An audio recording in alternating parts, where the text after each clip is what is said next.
Alrighty, welcome back everybody to Simtrax Broadcasting as we bring you the big show. Of course, this being the last Sunday of the month, or actually the first one here of October. We arrive here in Michigan. Joining alongside me will be Stellar. Stellar will get a little information coming up on that here in just a moment. But tonight is going to be the Gridiron 400 here at Michigan. This is going to be a fantastic race, and I think a lot of people are going to enjoy this one as we get these guys lined up. Now, tonight it's going to be a little bit different, where we're actually going to have different heats for qualifying tonight. Stella will talk to us a little bit about it here in just a second as well. Sean Royer, Jacob Stevenson will be starting row number 1. Heath Rutherford sitting third next to Keaton Cox. Adam Berberich starting 5th next to Cade Jones. Ray Garcia in the 00 starting 7th, and that brings us to Larry Eberhardt. He'll be starting in that 8th position next to Dawson Cram. Jamie Shaw sitting 10th, and Gavin Honeysett will be in the 11th position.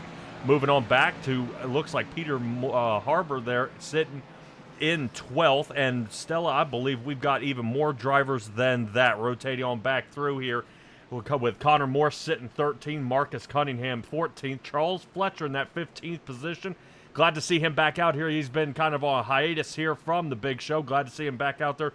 Hopefully he'll get enough time to get going here. James Smith in the 20 machine will be starting 16th and rounding it off with Randy Schweitzer. Stella, we are running heats on this one. Talk to me a little bit about what we're getting ready to see and what this determines for the remainder of the race. At 7 laps of this heat race, there will be no cautions. They will run fast, and the winner of this race will sit the pole. The winner of Heat 2 will be in 2nd place on the front row, and then it will glide them on back as to how well they did. So, be on your P's and Q's here, guys, and make sure you finish up front.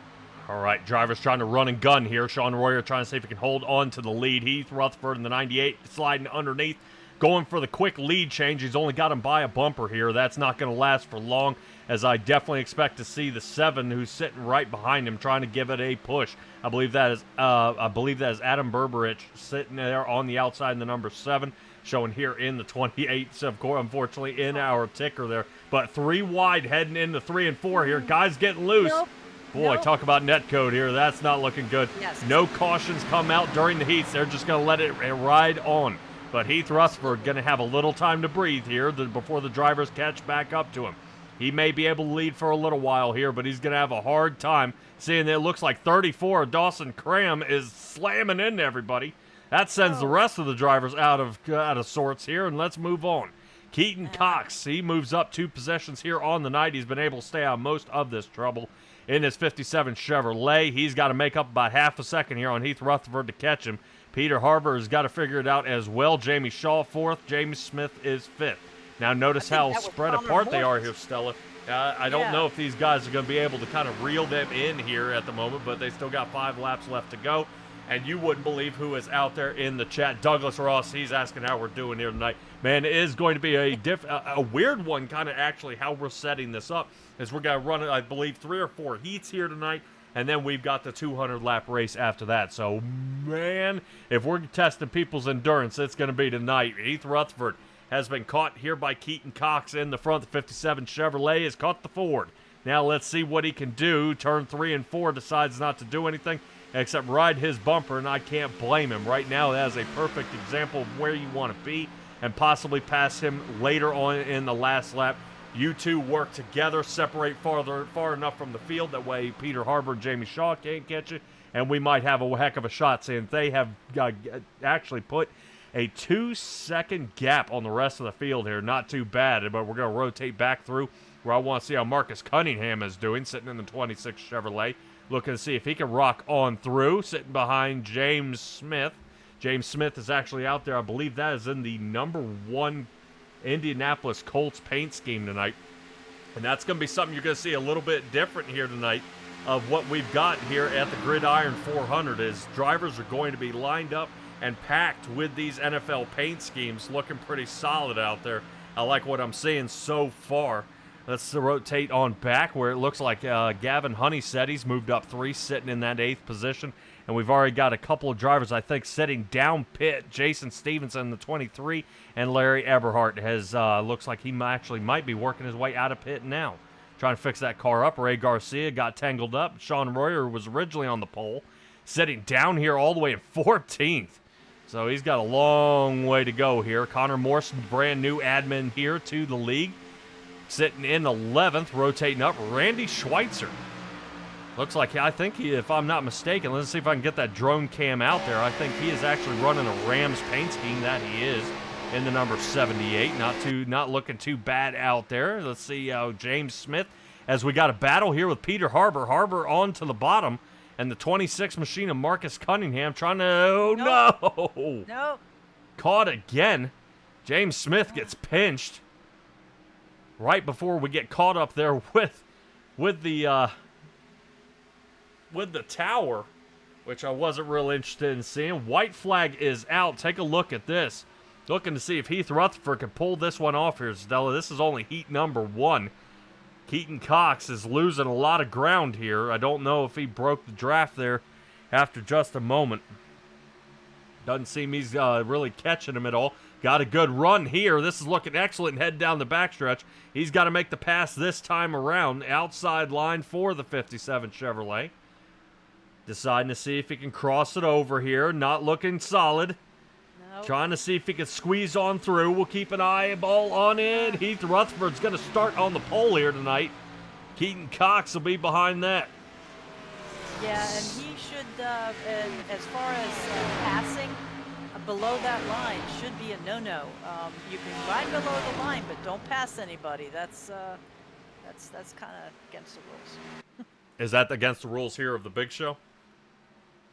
It's against the rules in racing. Oh, well, it's a white line, Stella, so we are A-OK as long as you don't ride below the yellow line and advance on the yellow line. Yeah, if we are at the yellow line like you see here where Marcus Cunningham was, you can't pass. But Michigan, you are allowed to slice down there on the bottom and make an attempt for a pass. Okay, when it's white. Yes. Okay. I'll live with that. I stand corrected. Yeah, right now a green cat out there saying we got a real NASCAR driver in here, Dawson Cram. Oh. So we'll see how well he can hang in with the big show here tonight. But let's get started on our next heat. Stella, heat 2 means That will be the person that starts in second on the front line. all right. We'll see how that works out here, starting with the next row. That'll be Richard Miles and Chris Noblet sitting in 1 and 2. Sylvain Sigwin sitting 3rd. Greg Whitehead will be 4th. Cody Anderwall, 5th place for him, next to Braden Vincent. Row number 4 is going to start with Landon Gentry and Kevin Dixon. Michael Wiley, tonight's favorite actually to win this whole thing, sitting 9th. David Shutt will be starting in 10th. James Jepson is 11th. And Johnny Nugent sitting in 12th. Rotating on back to the very final few guys in this one. Chad Waller, Danny Shaw will be starting 13th and 14th. Mike Burton will be in that 15th position. Scott Patza rounding out our field. Right now I'm showing all the drivers did make it onto the pavement here, so that's always good news. And we'll see how that goes. Now, if you guys want to take a quick peek here while they warm up, this was heat number 1. This is where everybody ended up. Keaton Cox was 2nd, Jamie Shaw 3rd, Marcus Cunningham was 4th, and Charles Fletcher sits 5th.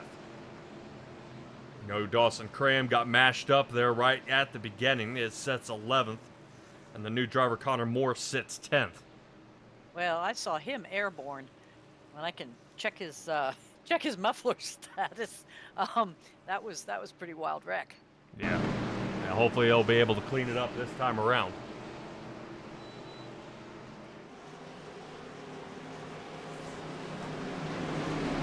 A lot of interesting stuff here from the big show each time. Pace car lights are off. Of course, he's going to duck on down. Jesus. Oh, what? Well, it looks like Sylvain will start from the pack in the Seahawks. 62 machine, he hits the wall. Danny Shaw, something's not going right here. See if we can get going. I think somebody might have gotten rear-ended and pushed around. Yeah, I think somebody tried to jump the gun there and ended up digging underneath of him. turning him around, which gives Landon Gentry a 4-position gain, sitting him in that 3rd spot. You see him there in the red, white, and black car. Oof. It's like Michael Wiley's doing some serious pushing there. We've seen Michael Willey in that 48 machine win some races in that paint scheme. I believe it wasn't the last Michigan. I believe it was the Michigan before that he did a full sweep.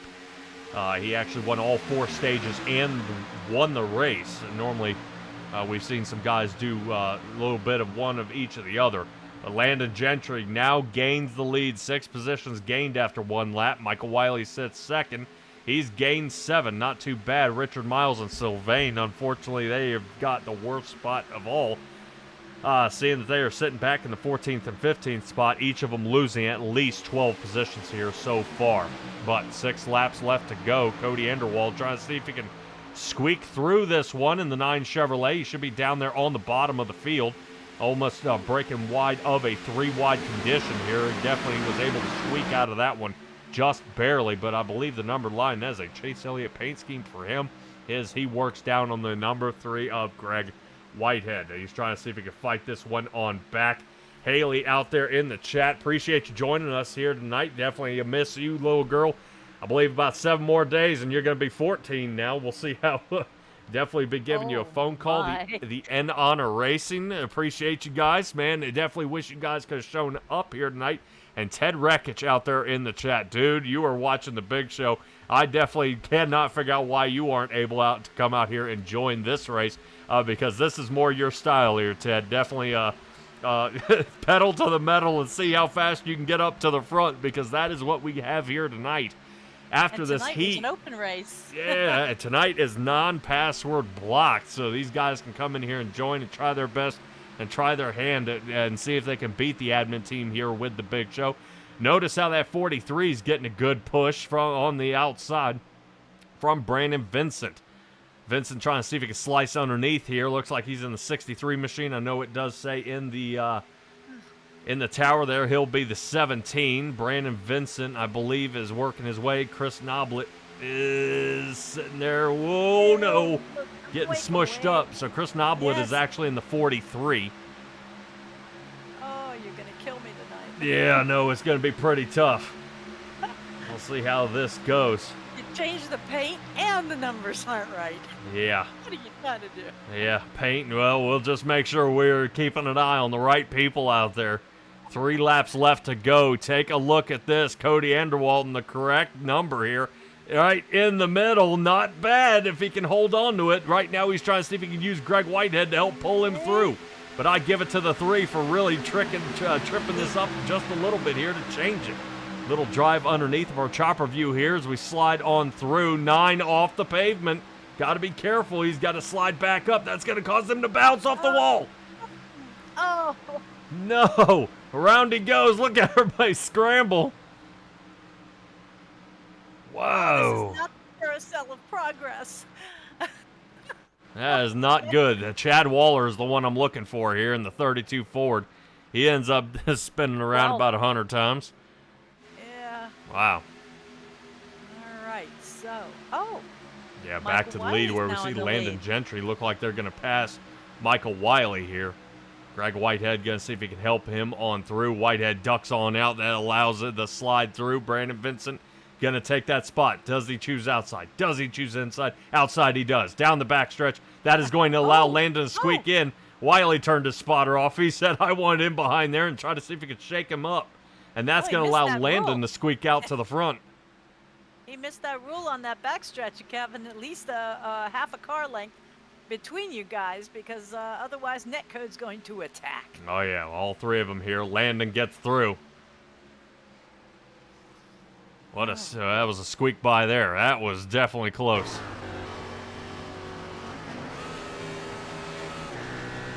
Right, I have to ask. Who's not an Eagles fan? I was gonna say, as far as something I noticed, a lot of these guys who got in wrecks went to the pits. Why? This is the big show. We don't wreck. We don't have damage. Unless they didn't wish to continue competing there. Oh, well, I noticed on Heat 1 we had a guy coming out of pits.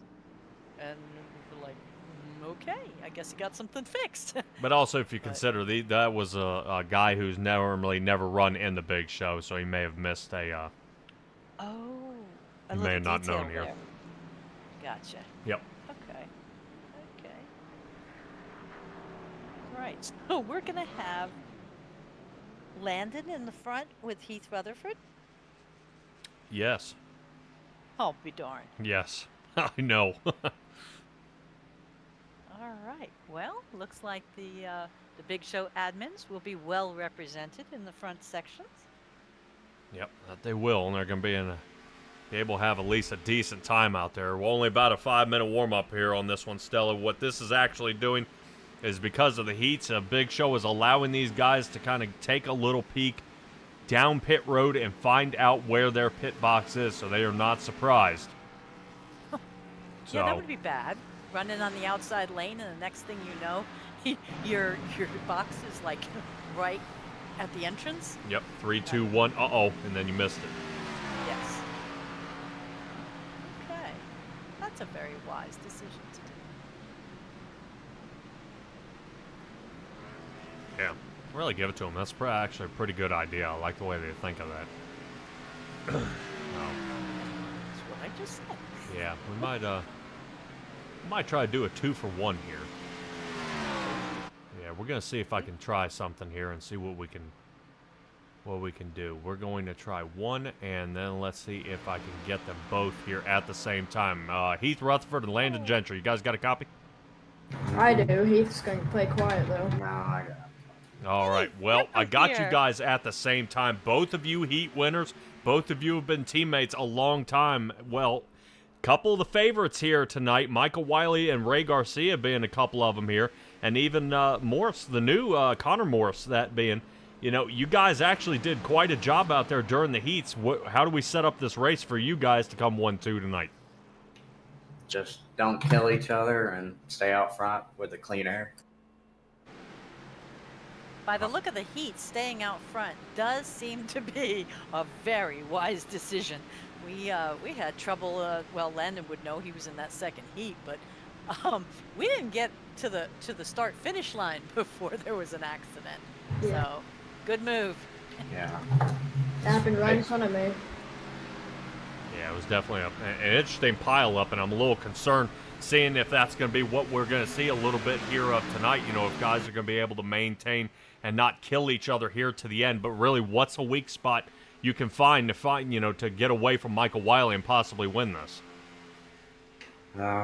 Just if he gets out front, just let him kill his tires and just stay with him and hope to have the tires to pull a slider for a stage winner or the win. Gotcha. So kind of in that last lap, is this another one of those tracks that's if you're in the lead, you're sitting duck here?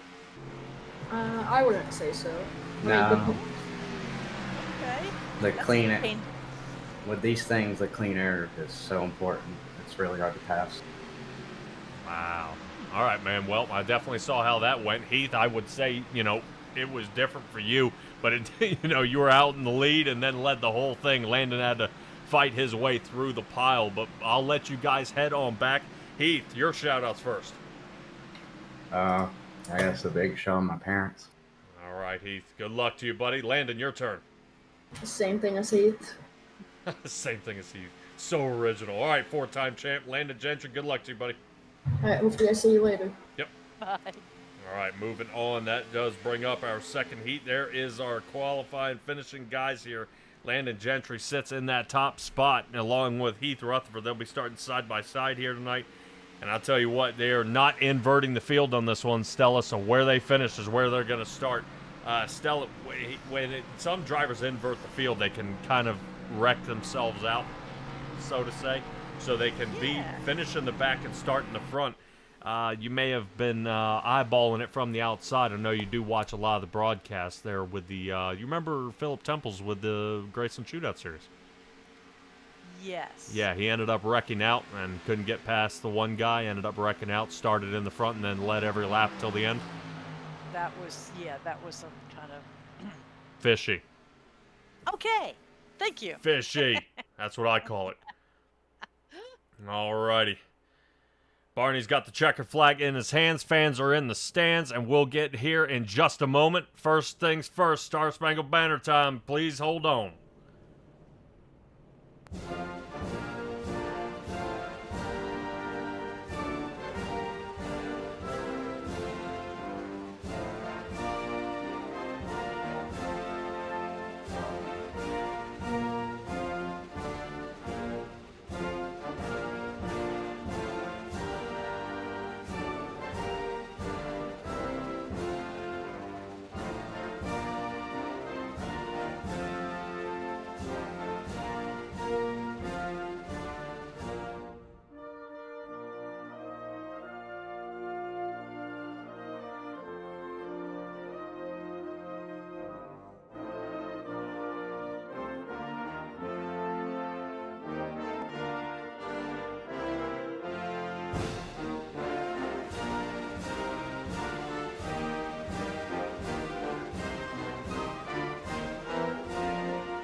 All right, ladies and gentlemen, we are ready to rock and roll. Drivers getting lined up onto the track. Here we go. Pace car lights are off.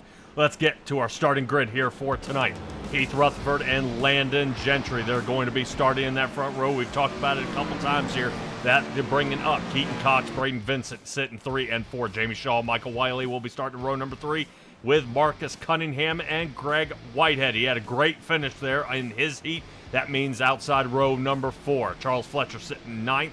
With Mike Burton 10th. Peter Harbor 10th with Scott Patsa. Not too bad from Patsa. We haven't talked about him at all tonight. Hopefully we'll see more of him. James Smith sitting 13th. Chris Noblet sitting 14th.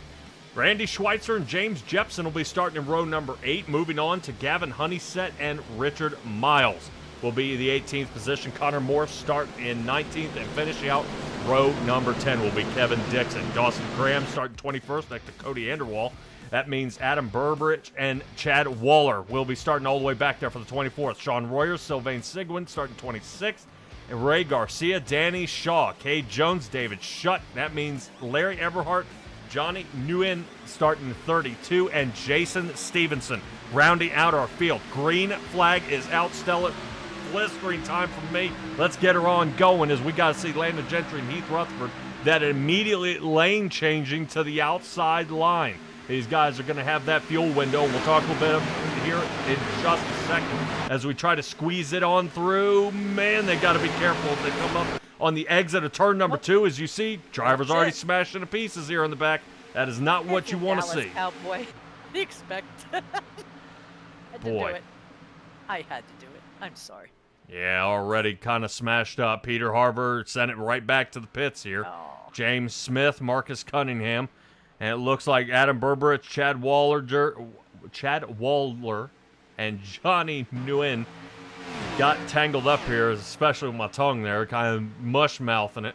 They're here at the end. Let's get back up front. Heath Rutherford, Landon Gentry, Keaton Cox, Michael Wiley, and Jamie Shaw rounding out our top 5. Already a battle back there for that 5th position. I know drivers want to definitely wall and door draft here, but it's got to be ever so careful as some slight net code might be some trouble. Ted Rekich is saying no cautions, eh? Boy, you're getting the hang of this. Stella, do we have any cautions here tonight? There will be 2 cautions per stage until we get to the final stage, in which we will have 4 cautions. There will also be, well, no, we have the possibility of 4 cautions. let me clarify that. And then also we will be looking at 4 green-white checkers available for the top 10. Or if we have Okay. So while the drivers are still single file here, let's go ahead and try to recap that. 200 laps tonight, 3 stage breaks at 5,100 and 150, 2 cautions per 50 laps. Then that'll be in the first 150 unlimited tires. No damage, and these cars are self-healing. At 4 caution max will be put in the last 50 to 25 laps. with 4 green-white cautions in the final 5 for the top 10. So that should be pretty interesting. Is that 84-degree temperature out there on the track? It's going to be rough. And speaking of rough, Ted Reckich is saying it's rough here in the Gen 6s, seeing how they draft and how they move around out there on the track.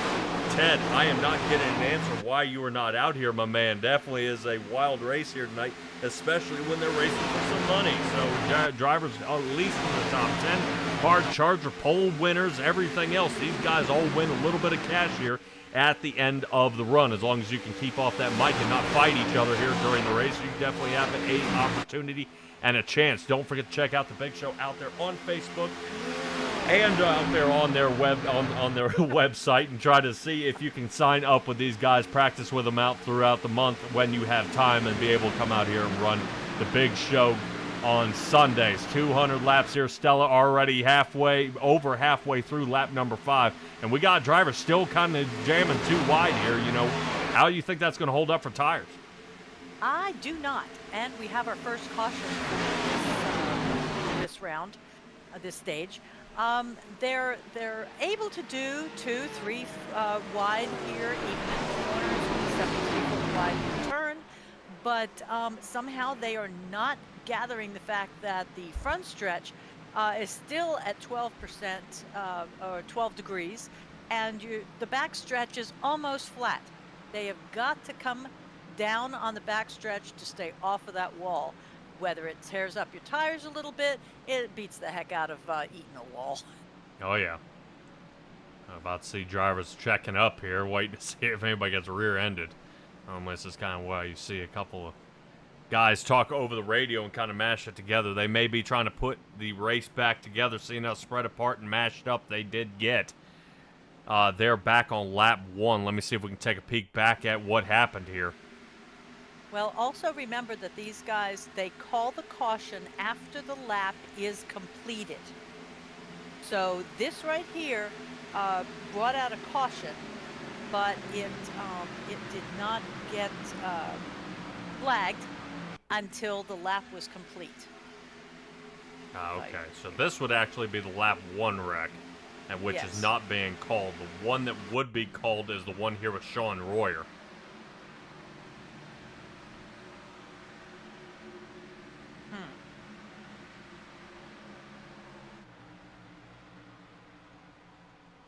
Okie dokie. Yeah, if what you're saying is true here, with needing one clean lap, is exactly how it happened here. So. Okay. Whoop. Lord. Peeps. I'll bet that one was Heath. No, it wasn't. The 84 here of Jamie Shaw. Wow, ran him right up in the back of him. I thought Heath was messing around with him. Good Lord. All right. Ted said he didn't know. He'll try to make an appearance sometime. Might be an idea. Get a little bit of that coin. You just got to hold your temper all the way until the end. Yeah, but the self-healing cars, I think he'd be golden. It's not the damage that gets Ted Reckich. It's just him frying the tires off. He drives faster than the game expected him to do it. Hey, but unlimited tires, you know, all you do is lose a few getting down the pit. Yeah. All right, looks like we've only, I believe, have 4 drivers out of this one. Peter Harbor, Chad Waller, Berberich, and Nguyen are out.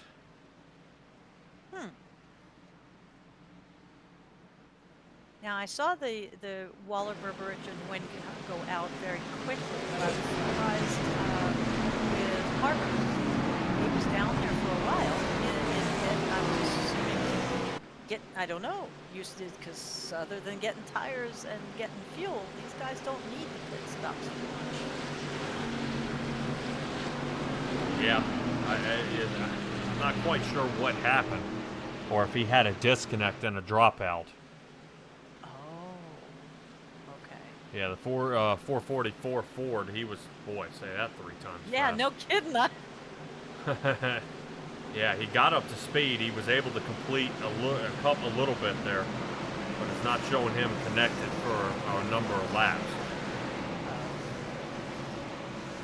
Yeah, that happens, folks. I mean, it sucks for the drivers. It's terrible for us viewing, and but when they stay on the track and they're blinking, most of the time they end up having to go to the end of the run because it's quite frightening when they're in front of you and they blink out into non-existence, and there we go, green flag. Yep. Big show go. Away we go. Go on, take it, Stella. Give me the start. Let's do it. Well, Heath Rutherford is on the outside, and we've got Landon Gentry on the inside, followed very closely. I mean, like bumper to bumper with Michael Wiley. Go.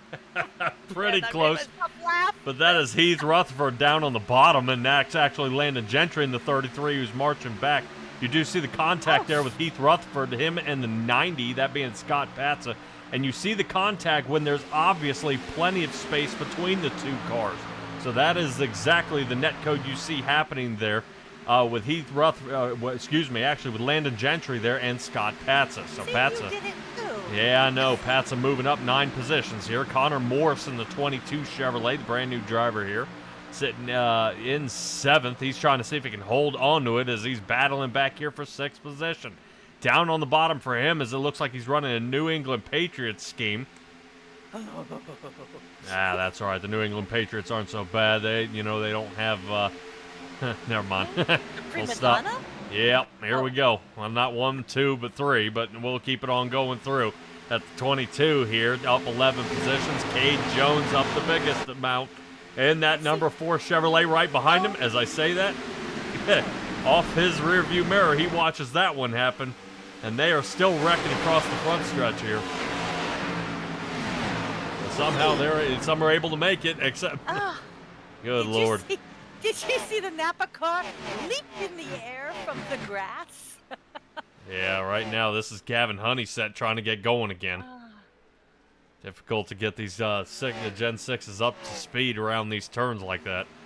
Let's get back up to the front. Just keeps getting harder and harder and harder here. Caution. Go. Well, let's re-rack them. Put them in line. Maybe during a caution, do you think we could take a few looks at the paint jobs? Since they're new and they've made special effort? Sure. Sorry. Oh! Boy, Stella, are you really sure I should be doing this? My goodness, I did not expect that. Oh, he. All right, here's Michael Wiley. I love it. Michael Wiley, Mr. Gentry. I think you called They're him wrecking Heath into Wiley. the wall. Oh. On a caution lap. Yep. Yep. They sure are. Is that Dawson? That's Dawson being turned around.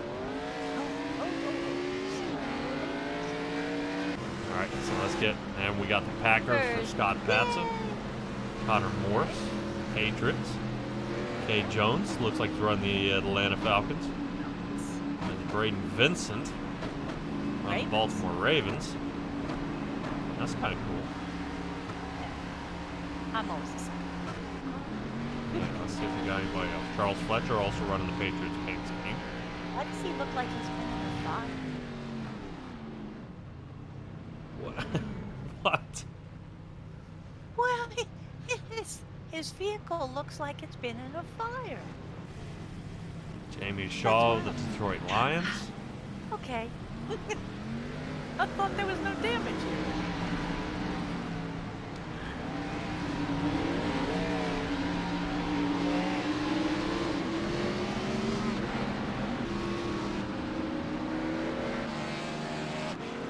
Oh, there we go. There's one of the Seahawks. Kevin Dixon. Now that's cool. He's got lightning.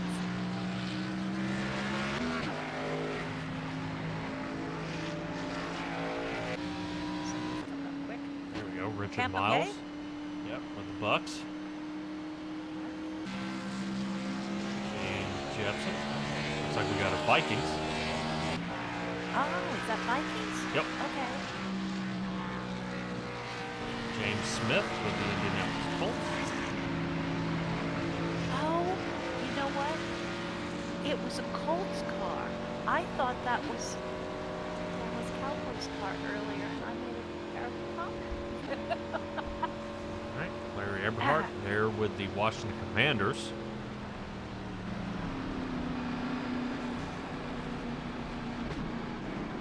Right, hey, Ray Garcia, there he is. He's rocking the Vikings as well. That's a recognizable. There's another Seahawk. Yep. That'll give us Danny Shaw, who I believe is with the Steelers. Yeah. Nope. No team there. And that's everybody who's still on the field here. I think Chris Nobla, he's sitting down pit right now, throwing some tires on. Cody Anderwald, we've seen him in the 9. Yes. But he Making is some in his really pit smooth box here moves. for a good amount of time, about 2 minutes and 20 seconds here. See, I am confused. They can't not have. Do you think they're running fast repairs tonight? And not self-healing? Nah, I wouldn't think so. I wouldn't either, but it's just unusual that they're interesting.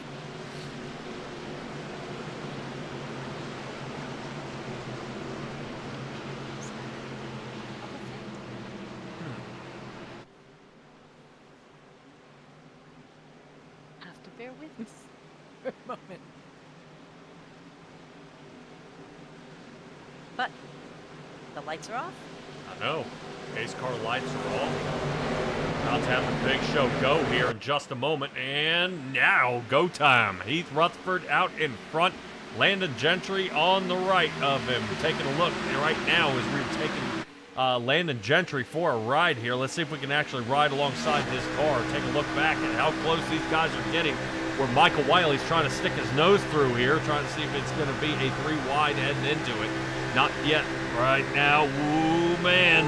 Right, yeah, you see how Michael Wiley straightens it out there. He wants to definitely keep an eye.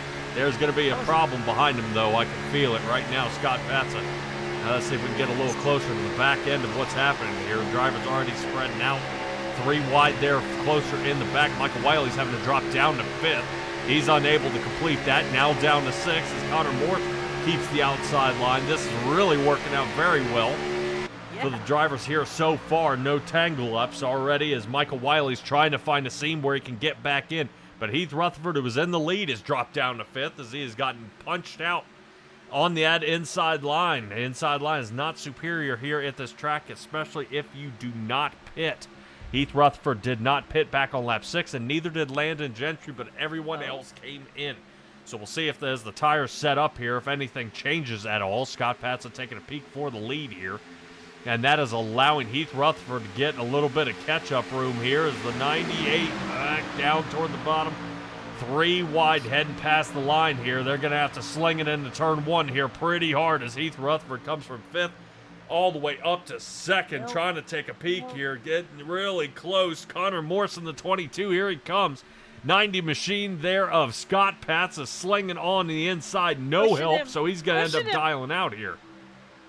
Gosh, look at him go. Yeah, not bad. This is a lot better racing now that we got it spread apart. This is what I expect to see is guys kind of pushing each other and making that move. Connor Morse, check him out. Not afraid to take the inside as Scott Patsa gets bumped out here.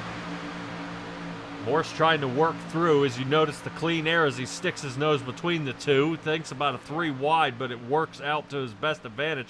Rubs down on that yellow line, rotates up. Not bad here. Connor Morse still moving on up, but not as many positions as Cade Jones. 26 gained by him as he sits in the 4 car right behind him here. So not too bad as let's take a roll on top as we look at Connor Morse take the lead. Yeah, he's for a new driver for the big show. This kid's got skills. He is 14 years old.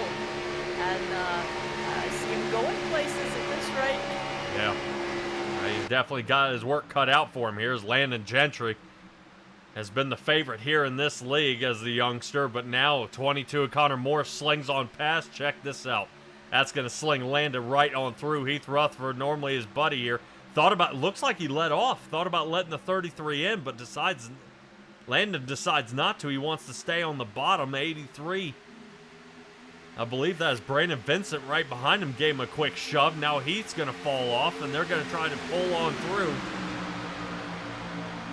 Braden Vincent and the 13. So right now, separated a little bit. 2 Chevys lead this one, but the rest of the Fords are following behind that. Man, oh man. Yeah, they're shuffling it up pretty good here. Well, Fords hold all the speed records here at Michigan International Speedway. So let's see if it rings true. If it stays that way. They hold up the Xfinity and the Truck Series. Oh, wow. Yep. We'll definitely keep an eye and take a peek out there. I know a couple of guys have been sliding and moving around just a little bit out there. Not a single Toyota in the top 15, though. Kevin Dixon is sitting in that 16th position, the 009. He hopefully is able to return back to the front. Trying all night here. Braden Vincent sitting in second, trying to see if he can slide on through here. Connor Morse holding it tight. Not too bad here, but look at Cade Jones down on the bottom. Used to seeing Cade Jones in the number 4 Miller car, but not this time.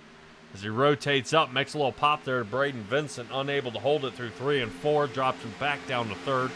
And I believe that is the 67 of Charles Fletcher on the inside, kind of all alone here. Waiting to see if Dawson Cram can catch back up. Cram sitting here right now in 11th. Man, trying to see if he can hold it on here outside line. Yeah, right now we're waiting to see if Randy Schweitzer in the 75 or the 78 there of David Shutt, if any one of these guys are gonna push the 34 out there. Trying to see if they can move on around and see where that angle is so they can slide on through. At least we're getting more of a line on that lower level. Well, as he ducks out. Just pushed Landon into the wall. But this is fun. I mean, this is racing. These guys are moving nicely. We've got lead changes. We've got Rutherford going back to check on his buddy. Yeah, he is falling off a good bit here. Notice the 34, good line. Right now allowing, looks like Dawson Cram to get back to the front. Pit road is heating up. Heath Rutherford on his way down, as well as Landon Gentry. Landon almost spins out there, a little too much rear brake. Yeah, they have to if they have not hit at this point, because that fuel window is going to take them to 22 laps and no further. Yep. I can wish they hadn't have done that. Let's get back on through where Michael Wiley turns on the afterburners here. 1 and 2, trying to see if they can catch up. Man, nope, they can't do it. Run out a little bit out of steam there. It's Charles Fletcher in the Chevrolet trying to hold on to it here. The only 2 Fords in the top 10 are Braden Vincent and Michael Wiley. I like the idea of separating down there toward the bottom, but when you got no help, I don't know if I'd want to do that. Wiley off the safer barrier wall. As he takes a look here on the inside, Connor Morse does drop back down to 3rd here. Cade Jones still sitting 7th. He's up 22 on the night.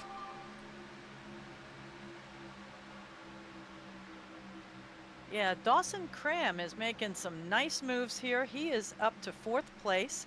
And just since we were alerted down there, I did a little Google search. And this is a part-time NASCAR Xfinity Series driver. Oh, no kidding. Yeah. Not too bad. Cool. I've always wanted to be able to broadcast a NASCAR driver. Man, that's pretty cool. All right. Yeah. Now Dawson Cram still rocking on through here. He's up 17 positions. Sitting right now in 4th. He's going to catch Connor Morse here in just a moment. Connor Morse is trying to figure out, see if he can squeak away. Whoa, what a shove. got a good run there. Looks like the 34 machine was definitely trying to either send a message or get him to move. Definitely sliding around a little bit down on the bottom. Where the white line sits Landon Gentry. Getting tied up because I thought I was getting ready to see Cade Jones get ready to pit him here. Wasn't looking good. Lead now held by Michael Willey. Willey still in front. Braden Vincent. He lost the position. Now he's going to see if he can fight it on back. Big time moves here on the backstretch is where the draft tends to catch up. Look at Landon Gentry and the tires. Whoa, man, look at the speed. Landon Gentry back, looks like on the lead lap, possibly.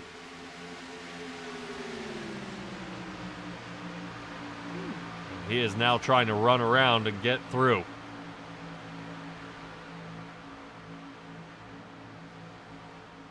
How in the world?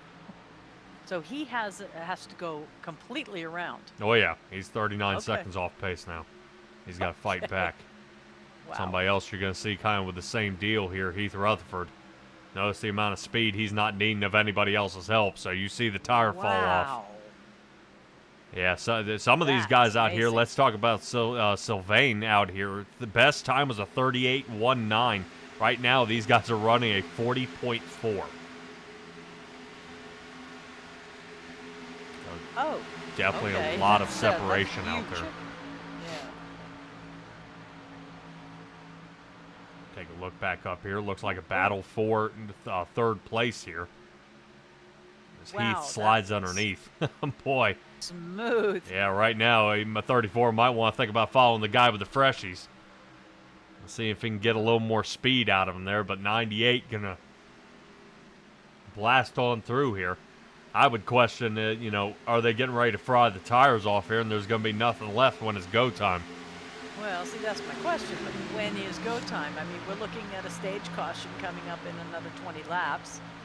He just needs to get out there. Yeah, drivers did pit back on lap 12. Right? So I would wonder if We just had if a they're pretty all going to bad have to pit again. I think Randy Schweitzer, something happened back here. Yeah. Well, I mean, why wouldn't you? You know, it's a caution. I would always, at least I would always pit during a stage break and put everybody back on an even footing. Even though he's gone in, at 25 or whatever, it's not worth being that far down when everybody else is going in on yellow.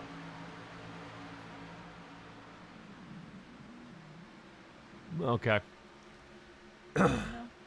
Yeah, Mike Burton on his way down pit now. Yeah, I was figuring if the fuel window was on lap 12, like you said, that would put us on 34. Now, if your window's on 22, and if they came in at 12, yes, it would put us in at 34. Right. So right now, just about all the drivers are going to need to come down. Braden Vincent now coming down. Keaton Cox coming down. Okay. Yeah, Heath Rutherford and Landon Gentry may have to pit again, seeing they both came down on 23. Yeah. Somebody like Mike Burton, who pit on lap 30, he should be able to squeak it to the end here.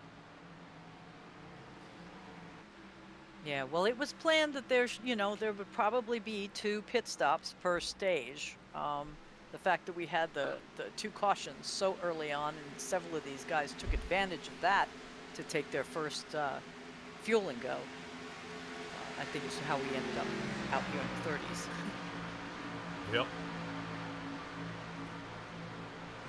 Right now, our leaders out front: Michael Willey, Connor Moore sitting 1 and 2. Dawson Cram sits 3rd. Scott Patsa sits 4th. Cade Jones is 5th. For the moment, as Charles Fletcher's taking a peek here on the inside, almost loses it off too. Trying to see if he can hold on to it here, but he's having a little bit of trouble. Trying to see if they can push it on through here. Right now, Scott Patsa out front. Driver coming down pit road. Dawson Cram. Okay. Trying to make sure he gets in just in time before something bad happens here. Oh no. Actually, that's mighty slow. Okay, he made it. I thought for a minute there he was kind of running on fumes. Yeah, not at the moment. Let's get back out onto the track. Where Chris Noblet and Dawson Cram, they came down pit. They're already working their way back out. Noticing maybe a two-tire call is not going to be the one to make here tonight. So keep pushing through here, trying to see if they can find it. But we have seen some people be successful on that two-tire call. I mean, but the kicker is, how long do you have to race between, before you either get the 4, or before you, before you win the race. If you've only got 10 laps to go, take your 2 tires. Don't end up, 8, 9, places back. If you have 20, 30 laps to go, just take off. Now somebody's got to be kind of taking a peek out there. He's going to need to have a good pit stop time. Michael Willey last time on 12. Patsa Fletcher and Cade Jones right now. Separation between Michael Willey and the next driver is about 8.5 seconds. He's deciding to stay out just a little bit longer. He has won, I believe, one more. He's won 7 races this month here in Michigan. Mm-hmm. Yes. So definitely got to keep that into account. He may know just a little extra if he stays out just 1 extra lap, or if he stays out a couple extra laps here, but he's really stretching it. But he's on his way in now. You bet. So Vane may take the lead. Looks like he's going to be coming down. Jamie Shaw in the 84 coming down. Richard Miles, he's coming down. And I believe Kevin Dixon will be our last one. He's on the way down. So that should put Landon Gentry back into the lead if he can get around in time. Right now, everybody's still in their pit box. But 33 seconds back. Ooh. They can get it. Well, what's a pit lane time here? Yeah, versus well, a it's pit starting to box saw time? off here. Here we go. Michael Willey working his way out of the box. Ooh. Yep, already moving on through. Gentry has the lead, and he'll be looking back at these guys. But Gentry last pit on 23. So that's only going to put him to about lap 45. He's going to be able to make it on fuel. Okay. And Wiley and Cram being only 4 seconds behind him. That's and on new tires, that could very well make a difference as far as taking the stage win. Yeah. Yeah, this is going to be pretty tough here. I don't know how well if he's going to be able to slice on through. Only 3/4 of a second ahead of Heath Rutherford. Dawson Cram sits 3rd now. But Cram pitting back on lap 33 here. He'll be able to make it to the end. And should have plenty of fuel to do it. Only needs about 17 laps or so to get to the end of the stage. Lap 38 is what we are on here out of 200. Looks like Timmy the King has arrived. Oh, yep, it sure does. Good evening. Yep, welcome back, Tim. Definitely a long time since we've seen you out there in the chat. We are, of course, here with the big show. Got to change up a little bit. A couple of cautions during the stages. You missed, we ran some heat races to determine starting lineup here for tonight. And then we've got a 200 lap race split by about 4 even parts here. Stella 50, 100, 150, and then 200 will be the final. Yep. For this race. And this is a fixed race setup, so there's no scuff in the tires, there's no change in pressure, and it's self-healing cars. Yep. So wait till you see this. Yep. So getting pretty close here with Landon Gentry in the lead. Dawson Cram. Around they go. Down pit. They decide to do it now. Ah. All right. So that means Dawson Cram takes the lead here. He's out by 1.5 seconds over top of Michael Willey. Not too bad here. Might be getting schooled a little bit by by Dawson Cram. Definitely getting it out there. A license here by Dawson Cram, rolling on through. Trying to see if he can hold on to it here. before And Michael Willey and Scott Patson get together and try to run him down here with 10 laps left to go. Yeah, talking about schooling him, it's kind of funny because this fella's the ripe old age of 22, so he is fish out of school. 22 years old, and racing the Xfinity and the Craftsman Truck Series. Not too bad. Not too bad as he still leads it here. Remember, I was talking about Willey and Patson getting together here. They're going to try to run him down. Only second separates the two. And we'll catch back up. I do want to peek back here at Cade Jones, who now has been overtaken by, Keaton Cox, who's been overtaken by Cade Jones. Cade Jones now taking off here. 24 positions gained. David Shutt trying to see if he can catch up as well. Shutt last pit on lap 34. Rather than Cade Jones, who pit on 35. So different strategies from everybody out there. Willey still 8/10 off. We'll keep an eye out. Sean Royer keeping the internet connected here in the 15 Chevrolet. He's trying to find some room here during this race, as these guys are definitely stacking it up here. Man. Makes you wonder if they're going to be able to hold it out to the end. And if Scott Patson and Michael Willey are going to be able, once they catch up, to make a move and get her on around. Yeah, they're going to need to, I would venture to say, tuck in a little closer to each other to help them out in, but they're shaving off. Yeah, they're shaving off time for Cram. Quick, fast, and in a hurry.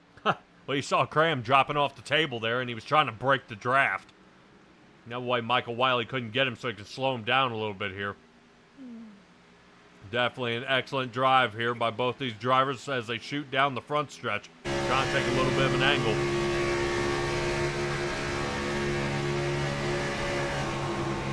Taking a look at Cram as they fly on around. Michael Willey squeaking on through, so is the 90 machine. Oh, the crash dummy?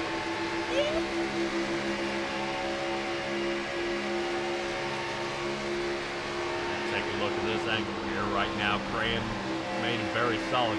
Notice how he's not really slicing or trying to pull down toward the bottom here. 3 laps fresher tires, you wouldn't think Michael Willey would be able to pull away like this. Only about 5 laps left in this stage. Cram's going to have some time to catch up to Patson here. Might be able to set these guys up here in just a moment. Trying to see if they can slice on around. No can do. Sylvain, he's working his way on past Jamie Shaw. 9th position for him. Continuing on through. Check out the 57 of Keaton Cox. Cox is about to be taking down another position. That's 6 lost here on the night. 24 positions gained by both Cade Jones and David Shutt. Seeing if they can move on through. Do want to take a look back here at Kevin Dixon in his 009 Toyota. He gets around Larry Eberhardt there in the 96. And Mike Burton will be the next one he's looking for. Cram gets past Scott Patson up here in the front. He's got some room. Trying to see if he can hold it here. Let's see if we can find a little chopper view from the top and see if he's got some sort of an angle. Willey catching up to some lap traffic here in the front. Not looking very solid there. Cram now losing some much needed draft that he needs to keep caught up here. He's got to stay stuck to the rear bumper of Scott Patson. Boy, I got to tell you, Stella, you know it would be kind of really crummy if Patson lets off the gas. And, you know, uses the draft and then doesn't let him pass. Boy, that would be... I just thought about that. That might be actually a really crummy move. But... No. Don't give anybody ideas. All right, well, let's take an eye. I was just looking at... thinking about Rutherford and Landon Gentry coming down and being in the back. But here we are 3 laps from the stage break. And here... Stage breaks, if you're a lap down, doesn't matter. You're back on the lead lap anyway. Right. That might be a clever move. That's all right. They just they'll pit and they'll start in the back come the next stage. Just gonna offset it a little bit. A little weird here, as it's not really gonna seem useful here at the end, I guess.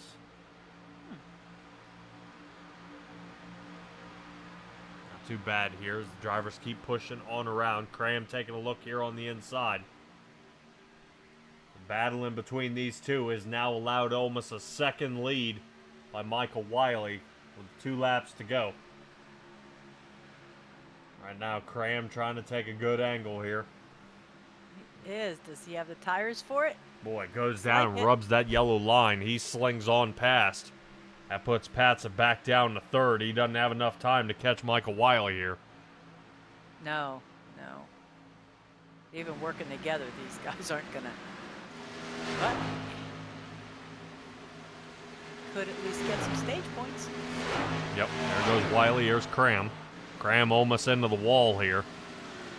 Trying to see if he can hold on to it. Patsa's going to scrape down onto the bottom. Hits a little bit of the edge. Does get the bump. Caution's out.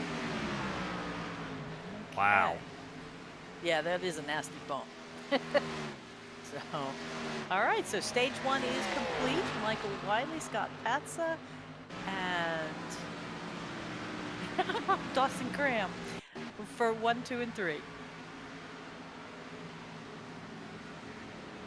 This is right before the caution came out. Doink. Oh.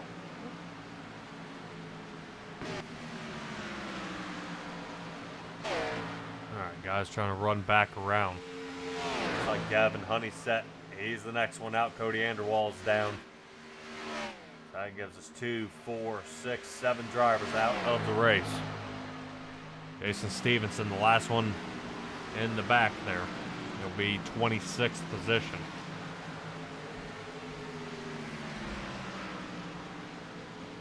Possibility of guys slicing it around. Michael Willey trying to slow up here just a little bit. Let's see what we've got going on out here. Do want to see if we can find a driver out there when they come down pit. See if we can find, well, yeah, but I think they're all coming down. It's not a shouldn't be a stage.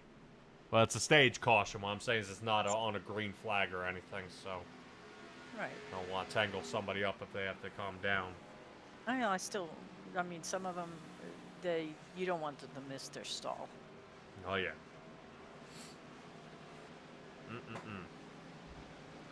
It does mean Mr. Willey has gotten Slow. heat number 1.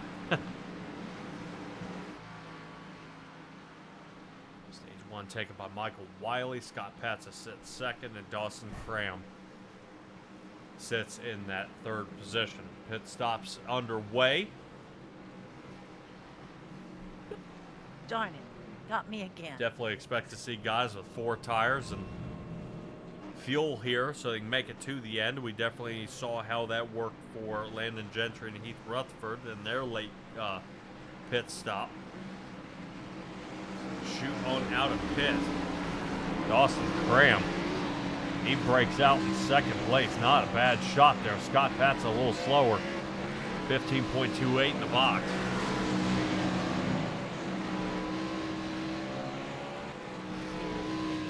Dock that pit crew a day's pay for napping on the job. Yeah, might be fighting a Denny Hamlin crew out there. See if they can fight it out here. Keaton Cox, come on. Keaton Cox and his for 41 seconds and may have been speeding down pit. Yeah, that sounds like it. But then that would only be like an 11-second pit stop, which is probably gas and 2 tires. Sure hope not. Yeah. All right, so things are reset here, ladies and gentlemen. We've got everybody's back on the lead lap. We have whatever they've chosen to do with their tires and probably a full tank of gas. And we have 2 cautions that again will be available for this next 50 laps. Ooh. All right. Sorry. Well, Well, let's see if we can find Chuck Fletcher here, and you have caught up with Chuck Fletcher yourself. Hey there. Hello. There There he Hi, is. Chuck. How you doing? I'm doing great, thanks. Yourself? Oh, not too bad. How's it feeling out there? Well, it's been a long time since I've been on the track, so the little mistakes are catching up to me. I was speeding into the pits there, so I lost a lot of positions. Ouch. Yep, Yeah. that'll bite you real quick. I was Yeah. gonna say, hanging out in the back there, great for drafting, I guess, but everybody's screaming here that you want clean air. What's your plan for getting up front? I don't know yet. I haven't raced too much at this track this month, so gonna just see how it falls and take one position at a time. Okay, okay. Have you always been a Patriots fan? Yes, yeah, I'm from the New England states, so Oh, uh, yeah. Kind of goes with the reason. yeah, I guess yeah, you could be a Jets fan, but then again, you might want to win now and then, huh? that's right. Yeah, yeah. All right. Well, you want some shout outs to go out today?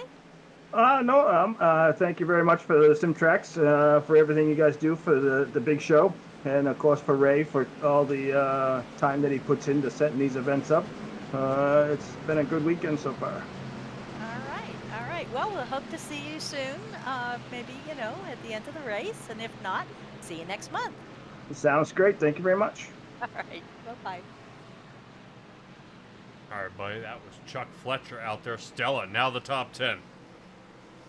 All right. We have number 48, Wiley, 34, Cram, 13, Vincent.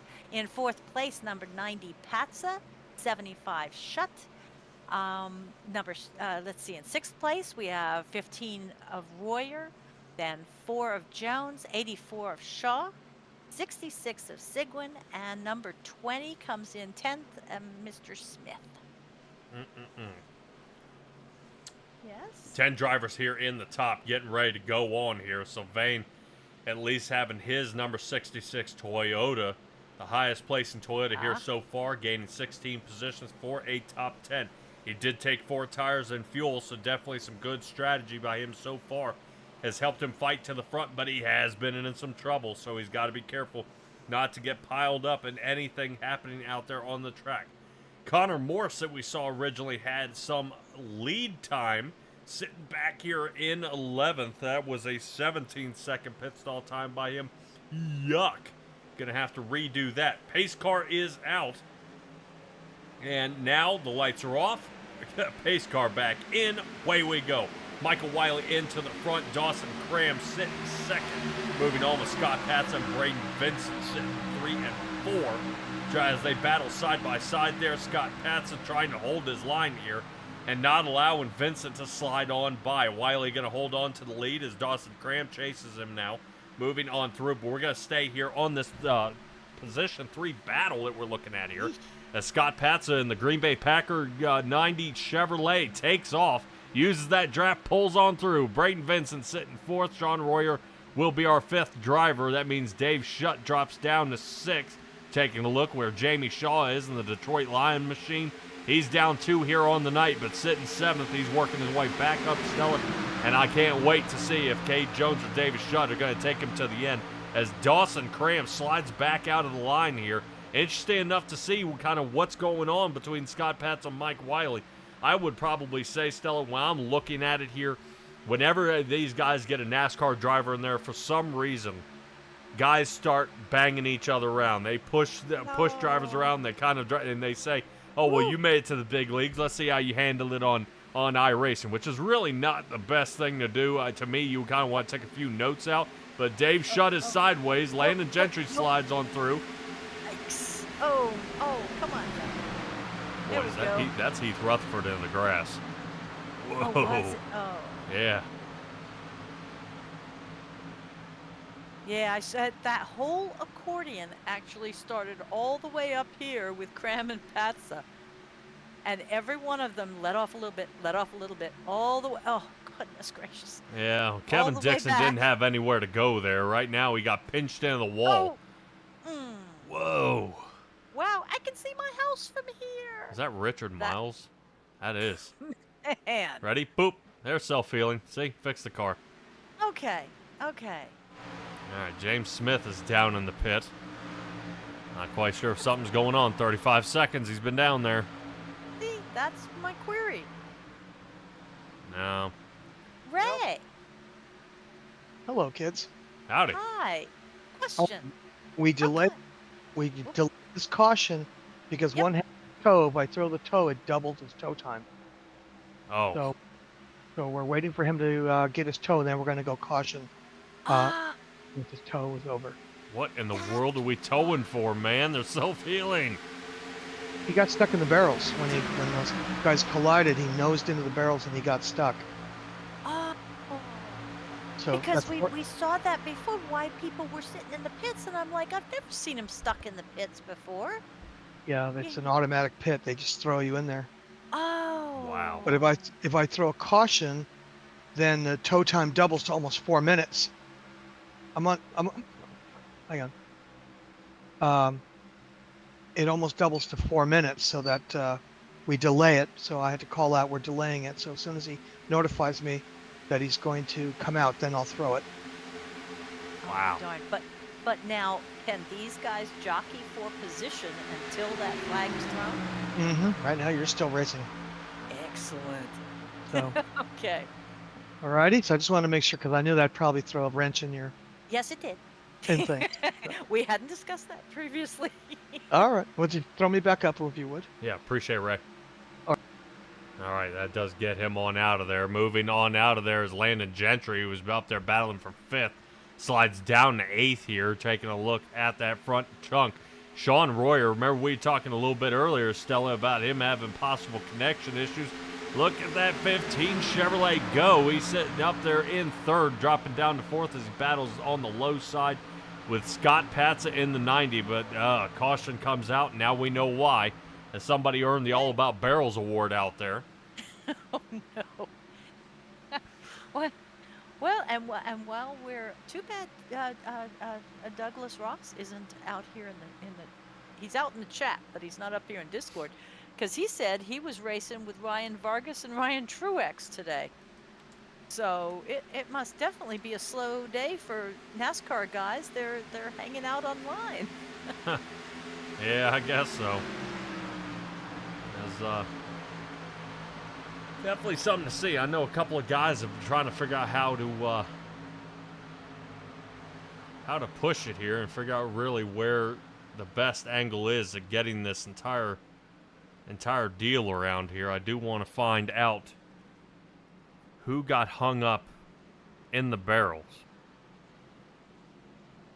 The fella that's in pits.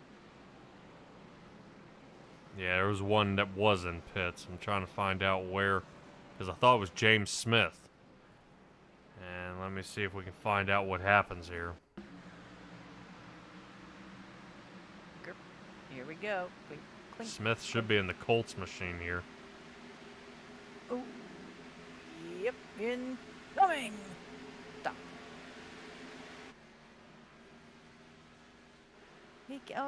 He really is stuck.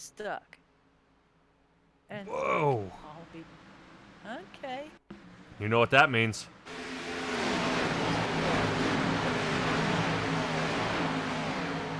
That he gets an award. Oh, he gets an award tonight. Congratulations, James Smith. You win the All About Barrels award. Man.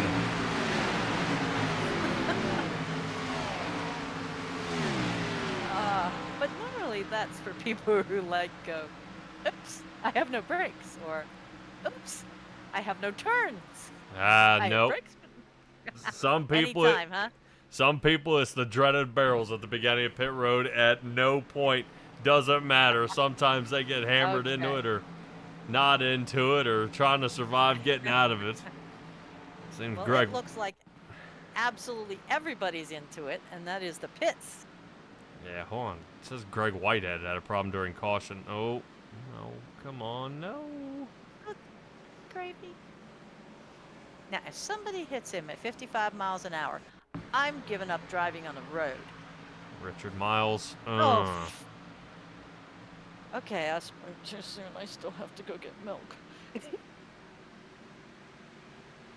Wow. Wow. Wow, guys. Yeah, that's when Randy Schweitzer got mixed up there. Up he went. So we'll see. Taking a look out there, yeah. Douglas says he was racing with Ryan Vargas and Ryan Truex. Oh, that's pretty cool. I've never had the opportunity of racing with a real NASCAR driver out there. But we'll hopefully maybe one day. Either I'll get out from behind the mic or back behind the wheel or vice versa. We'll see. And Timmy's asking if it'd be a good idea to take the low line. Here at Michigan, oddly enough, it is not. Actually, you end up with better grip there on the high side. And yeah, there we go. Douglas has got it. You have more grip on the high side there. And end up burning up the tires, really taking that low line. Now, I would agree. I have been successful at winning a few races here at Michigan. Is you do want to stay on that 3/4 of the track or up against the wall for the, for a good part of your race, a good adjustment to make to your race car. There are a few that you can make on an open setup league that you can make that the cars will help rotate a little bit better. You can save your tires to the end after everybody burns them up and then just kind of pass people like in Days of Thunder where they're standing still. So they'll be able to slide on through there and then keep it on going. But let's get through our top 10 here. Braden Vincent, Michael Willey sitting 1 and 2.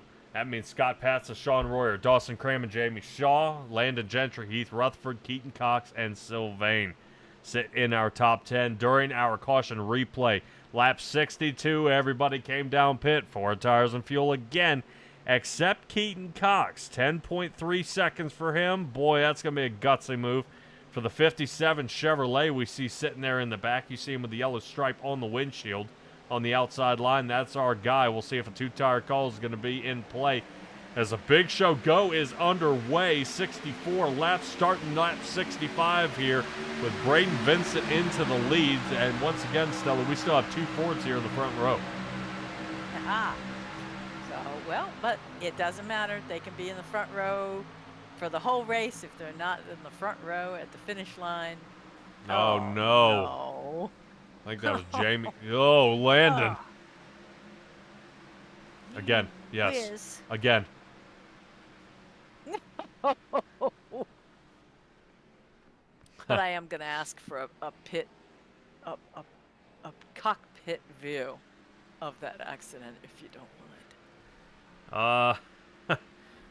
Yeah, let's see if we can find it here. We'll see if I can find Landon here. We'll see if we can find it.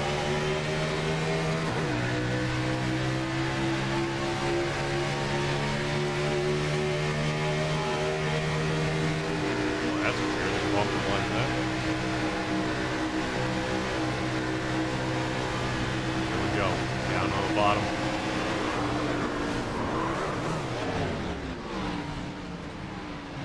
Look at the hands.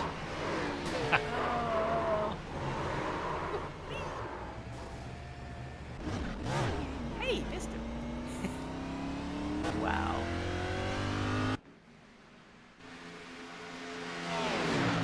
Oddly enough, that takes Landon Gentry to 22nd. Dawson Cram now is in 21st. Wow. Yeah, talk about switching it up here. Not a good run. Dave Shutt sitting 6th. That was a huge pile up there. And holding a little bit. That was a pile up with Dawson Cram, Sean Royer, Jamie Shaw, Sylvain, and Chris Noblet there on lap 65. No caution has been thrown as of yet. Michael Willey still remains in the lead here. Vincent and Patsa sitting behind him.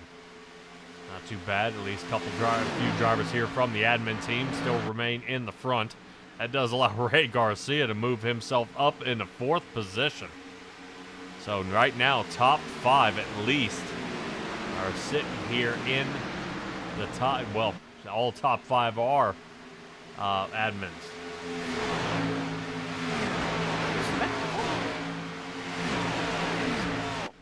This is the first time we've seen Ray right up here at the top. All race. He's Yeah. having a bear of a time with that. That is. That he is.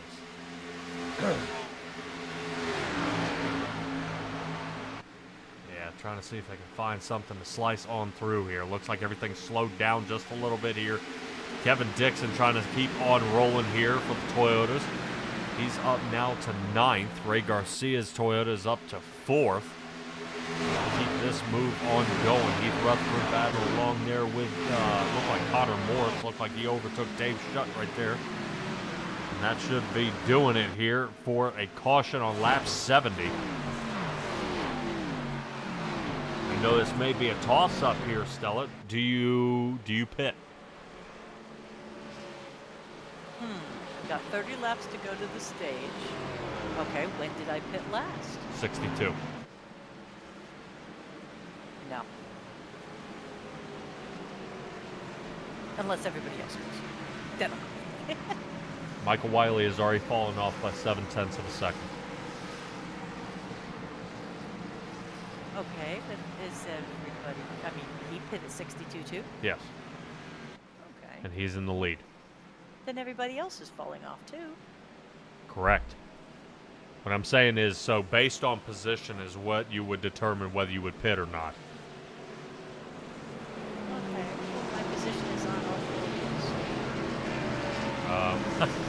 Okay, what I'm saying is if you're somebody like Dawson Cram, would you come down and pit?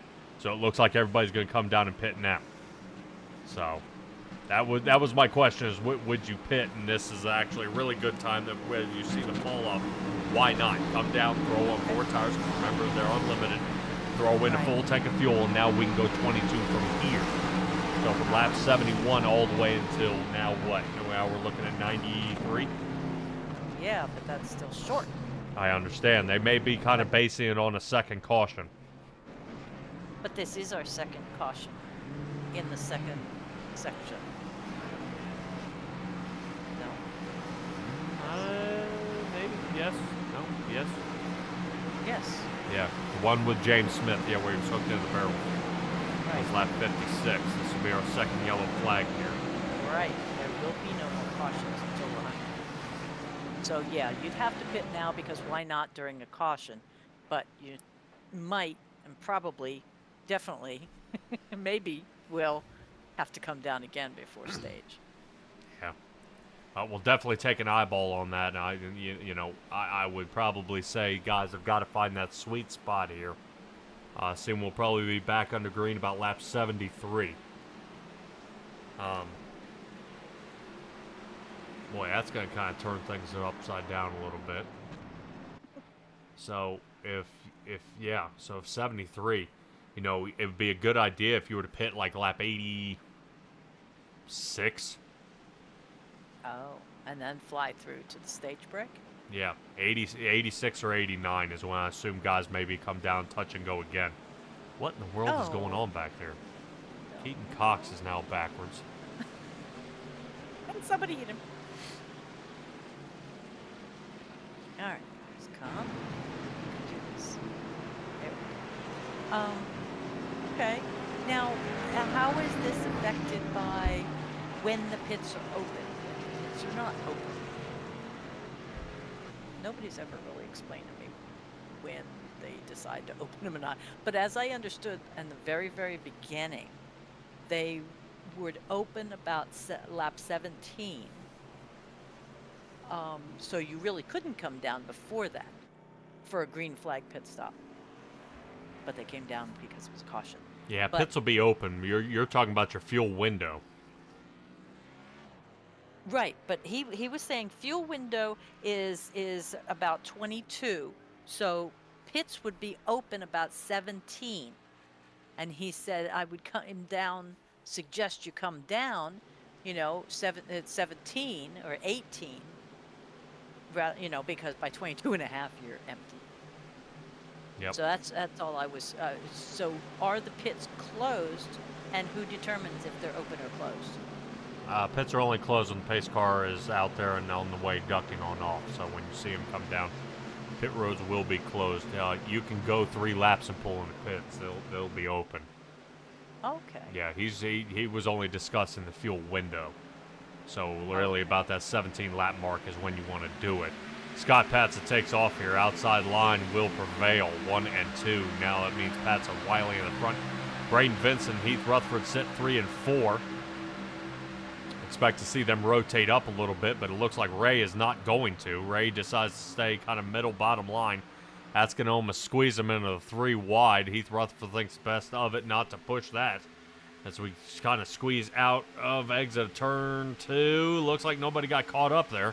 Wow. That's good. Yes. Very good. Very good. They are tied.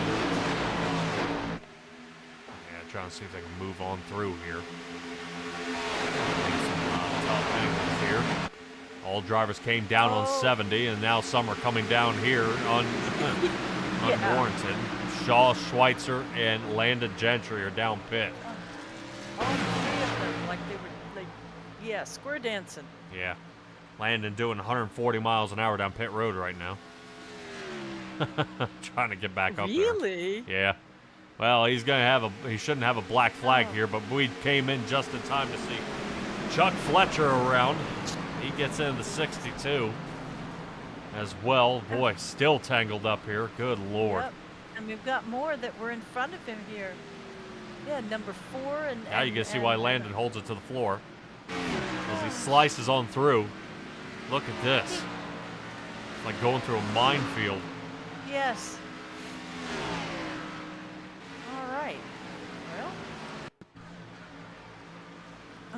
Here we go. Oh, man, oh, man.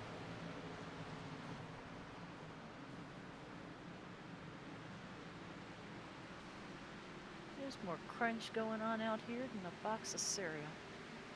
Yeah, hold on. I think this is where Landon comes through. Watch this. God! Not to mention the person coming off the wall. Nice. All right. Full send there. Landon Gentry goes from sitting in the pits at extreme speed now to 17th. Good Lord. So I take it that if you are involuntarily placed in the pits, there's no speed penalties. Yeah. I think, I forgot what happened here. I think Mr. Cram here has decided to turn it in. Dawson Cram here on the bottom.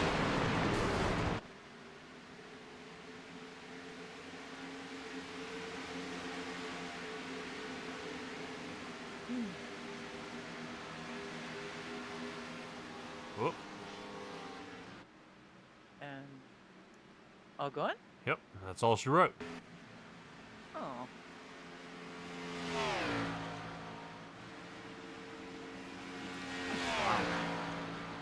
Yep. Jamie Shaw's also decided to take it to the garage as well as Schweitzer.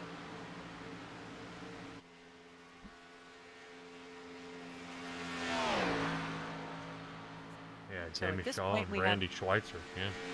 We have 23 people on still out there, and they are all on the lead lap currently.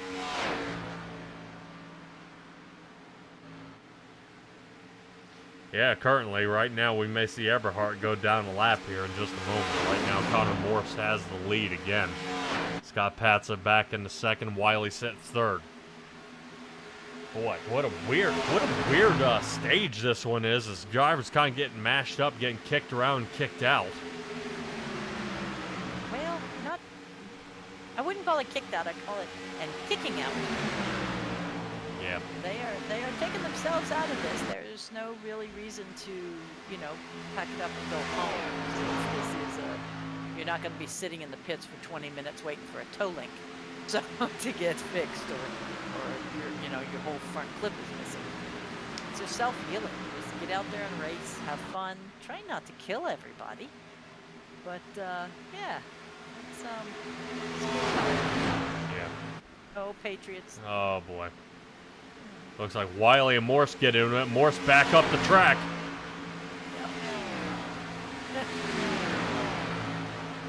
Kieslowski. Dude.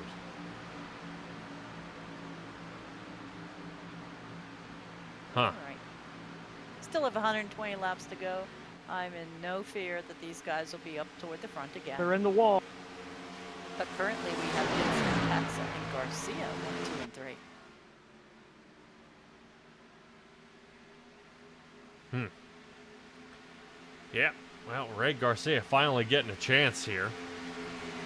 The winner of last month's race, if I'm not mistaken here, Stella. It's been quite a while. Yes. Yes, he did. And Michael Wiley, you know, was in that top 3 too. So that's why I'm saying don't count him out yet. But yeah, for your 4th race anniversary, Ray Garcia, James Smith, Michael Wiley. Huh. It's really turning out to be something here. This race kind of shuffling back and forth, almost to that halfway point. Yeah, Heath Rutherford and Landon Gentry to be in there in the lead. Now been knocked down. Heath Rutherford still remains 5th. Landon sits 13th. So we're looking kind of shuffling up a little bit. Looking back at at some of our other big shows runs at Michigan, and I have one even and Michael Wiley, Landon Gentry came first and second in that one also. So they know this. They know this track for sure. That's why I'm not going to count them out anytime soon.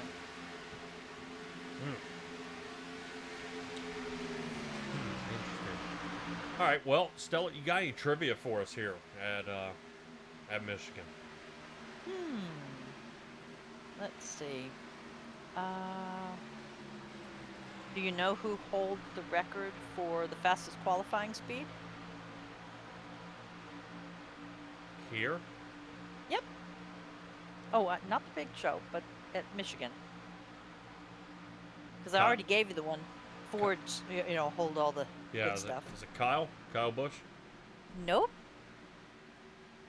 No. And he doesn't run a Ford. Huh.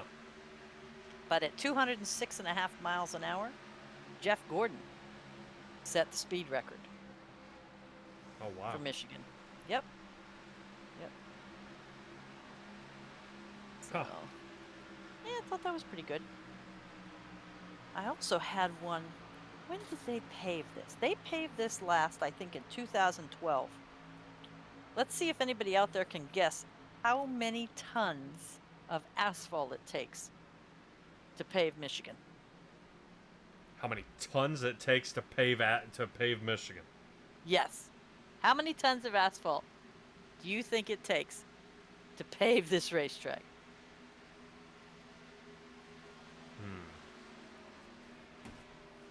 Tons. I don't know. Let's see if our viewers out there, so let them kind of put in a few guesses here.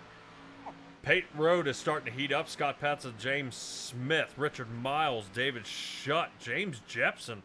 Haven't talked about him much at all here tonight. Oh no! Back up. Man, Larry Eberhardt on his way down pit road here. Douglas Ross is guessing 22,000 tons. Timmy's guessing 1,000. I'm guessing 1.3 mil.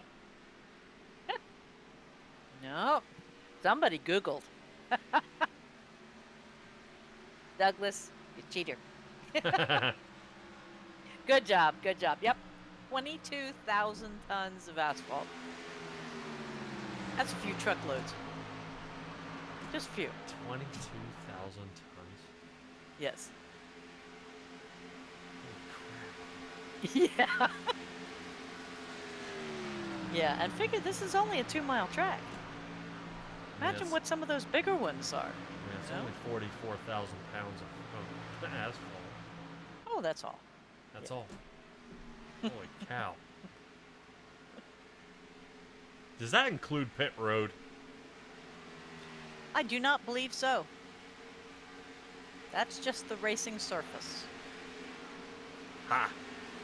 Because when I find my stuff that's racing surface, pavement, sometimes it is concrete in pit road.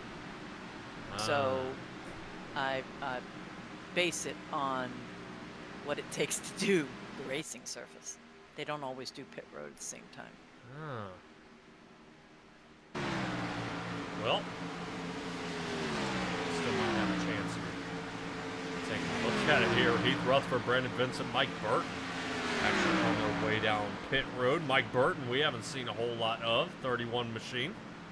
Glad to see him out here tonight. Definitely trying his best.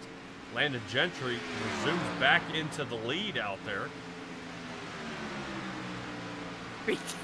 That's funny. Especially after flying to pieces, yes.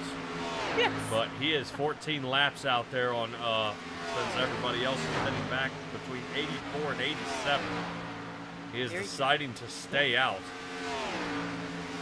Good darn. Yeah. I find it very interesting the way he turns the corners.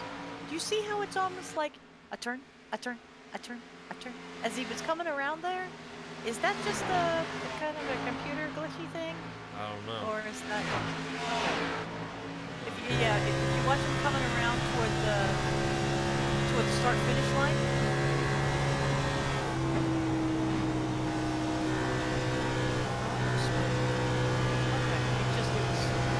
different. I wondered what he had going. I didn't know if he was hitting those bumps. Oh, okay.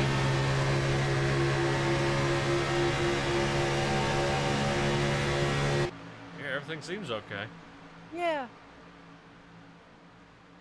Interesting. I thought maybe he had some cool little, way of making that corner. You always say triangulating it. I was like, well, that looks more like a decagon to me, but okay. Hey, you're thinking controller, not a steering wheel. No, he actually, with some of the race winnings that he has made here with the Big Show, was actually able to get a button box, which is pretty cool. Look at you. Excellent.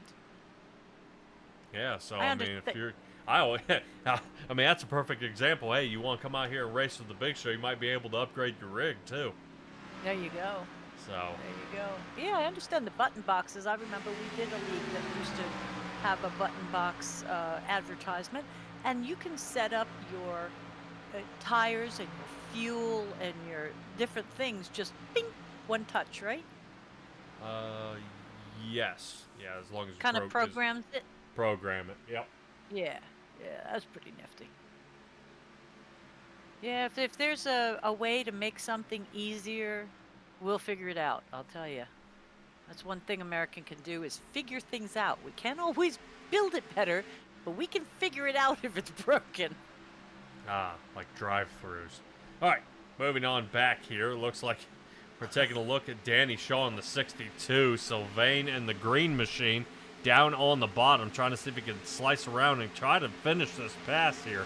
Not looking too good, seeing that it looks like the 31 who's sitting behind him is not really interested in helping either party here. On the outside, he'll slice to the inside, and I'm sure we'll see him fly on through. Mike Burton, that is. We talked about him a little bit when he was on his way down pit road. As the drivers are separating themselves apart by different pit stops, it's interesting enough to see that Heath Rutherford and Landon Gentry are not hanging out in the admin chat with the guys, so they may be out doing their own thing. Douglas Ross is out there saying button boxes are very helpful, especially if you were an admin. I know that's for sure. With the caution flags, clearing black flags, giving guys wave arounds, man, I'll tell you what, you gotta have to do that, especially when you're having to come up with your own pit strategy. That's another idea. I've been kind of looking out for that I-flag deal. I would like to get that installed onto my rig. I think that would be a fancy addition. I-flag? What's yeah, that do? yeah.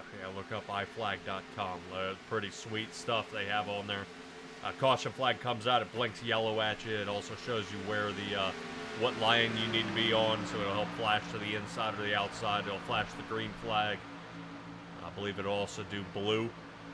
It's a bunch of LED lights to help you. So instead of on the computer screen where it just shows just a Usually little it's a itty bitty flag right flag on a monitor, it'll actually Yeah. flash a giant piece at you, and it'll like a shift light. Oh. And you can Okay. use it as a shift light as well, which is really handy. But it'll show you what position you're in and things like that as you move up, what gear you're in. So I'm telling you, that thing's pretty fancy. Kind of like a heads-up display. Right. Right. So you're not having to pull your eyes that far off the racing surface, especially if you're road course racing or out here where you're trying to definitely hit your marks. You know, you see these guys kind of breaking the turn one here, aiming for that red sign you see on turn one. You kind of see him aim at that area and then swing back to the inside. Yeah. Now see, you've said that before. You pick a spot where you're supposed to start cutting in, and you do it every time, but you find like one sign or one, and I can't remember the sign by the time I come back around again. What sign was I supposed to look for? That doesn't work for me so good. Well, when you're out here pulling 400 laps before you even consider, qualifying, you have plenty of time to go out there and kind of figure it out, kind of where your happy spot is. My happy spot is on the blue line. Oh. Isn't it, you follow the little blue line and then you're going the right way. Yeah, I guess so, rookie. Yeah, that's cheating, isn't it? Yep. Oh, okay, fine. Well, it's a good idea to get a good feel for the track and be able to figure out where you need to go, where your brake points need to be, things like that if you're going too fast into a turn. In real life, they don't really have that. Agreed. But definitely work on through. Douglas Ross out here in the chat along with Timmy. Appreciate you guys joining us out there. Lap 97 is underway.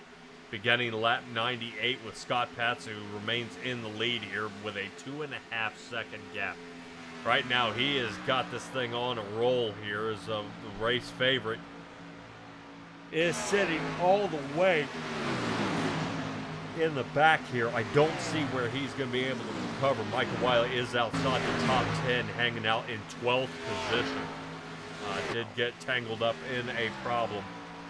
With Morse, who's sitting in 22nd. Yeah, earlier. He had a problem back here on actually lap 79. And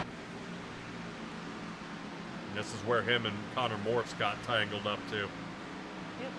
And it did look like he rotated up the track pretty quick there. I don't know if he wasn't able to hold it. But smartly, they just froze. Yeah, let me take another angle at this. Yeah, you just kind of see the angle lines here. Blink. So, Scott Patz, what a job here. He will take stage number 2. Yeah, stage number 2, not too bad. Looking to see if any other drivers are kind of pressuring each other here at the line. I think Heath Rutherford and Brandon Vincent are going to be the closest here. They're only separated by about 0.3 of a second. Ray Garcia following right behind them as well. 6 caution out for the night. Maximum of 2 per stage. Boy,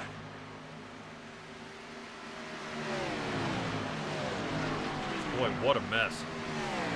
Drivers kind of mashing each other to pieces here. Now a bunch of drivers are out. 24 still out there. Shaw 7 laps down. I don't know if he had a problem or a disconnect problem.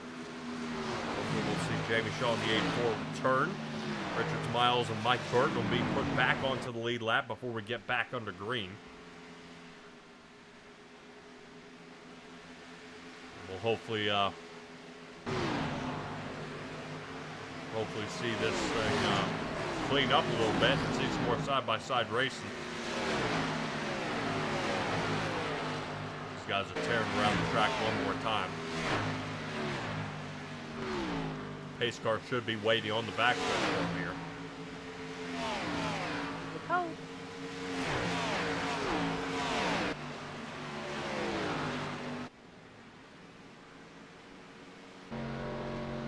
There we go.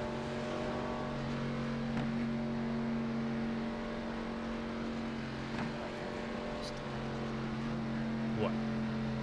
The cars just sing out of the corner of your eye and whip past the pace car, sometimes through the pace car.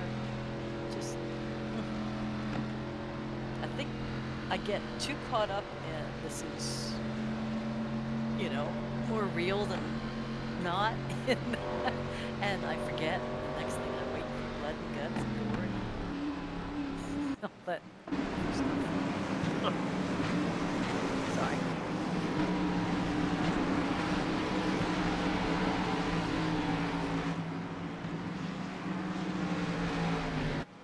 Looks like everybody's gonna come in. Yep. Except the guys trying to get their laps back. They're still tearing around the track here. Why would?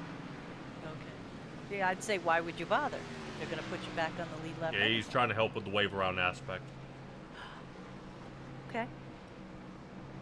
Had to ask.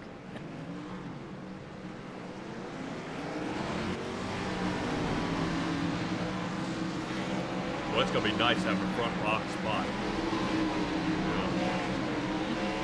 Heath Rutherford, Landon Gentry, Michael Wiley, those guys sitting in that front spot. That works out pretty good. Doesn't it all even out? You know, like guys racing on a circular track. The guy who starts, you know, with the smaller one has to start further back. So these guys have to go all the way down at 55 miles an hour until they get to their box at the end. Where the other guys zip right into their box and then just have to go 55 miles an hour up. You know, big difference. Yeah, in a sense, but you're sitting there trying to juggle that 55 miles an hour all the way out of pit road. If you got an end spot, as soon as they drop the jack, you're to the floor all the way out. Instead of having to watch your speed, you can't get up to 55 miles an hour in 2 to 3 boxes.